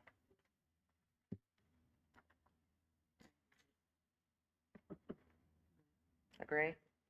Okay, so according to Robert's rule, Would be next, by next meeting? the intent would be, and there are a few things we'll need to think about, and so we have a few options, because we had discussed a potential closed session at the next meeting for a separate matter. And so depending on our agenda, how we create that, how long that will be, that is another option to add to that closed session. Alternatively, we could call a special meeting and just come here to just go into closed session and do the EOP starting at a more reasonable time. That's another option. And a third option is if our agenda and closed session at the next meeting are still going to lead us well into the night, that we potentially do it on the first March meeting, still giving us enough time to approve by April. Obviously, that I think would be my least desirable option. But what I would really like is everybody to be able to really sit with it, really digest it, ask all the questions that you need, and have a better understanding than we'll probably get, 10 o'clock at night. Yeah, I mean, I agree. Maybe able to, knowing Allison's busy schedule as well, maybe able to do some block where multiple of us go. Oh, absolutely. I think that would make it easier. So, I'm not taking Monday off. We can easily talk about days like that, or even like the Monday and Tuesday, and when it works, so. Perfect. So, Thank you for yeah, that we can input. certainly work to take that, but I would Yeah. say, obviously, within the next week or so, make sure we're down. Yeah, ideally, I would like everyone, if, So what we can do, Justin, can you work with Allison to get blocks of time to recommend for the board? And then we can send invites, and if you can attend, great. If not, there'll be other options like we've done with various scheduling events. Will that work, Allison? Justin? Okay, thank you. Thank you. Okay. So, according to Robert's rules, as long as nobody objects to me proposing that we don't make the motion to go into closed session, we are good to keep moving forward. Are there any objections? Thank you. All right. We'll get that plan more formalized, like I said, and get a handle on that. So thank you, everybody. We have some scheduled activities, as Allison mentioned, the midwinter break, which may not be a break for some people, it sounds like. And any administrative clarification? No? Any final board comments? No? Okay. It is 10:11. This meeting is adjourned. Thank you for coming.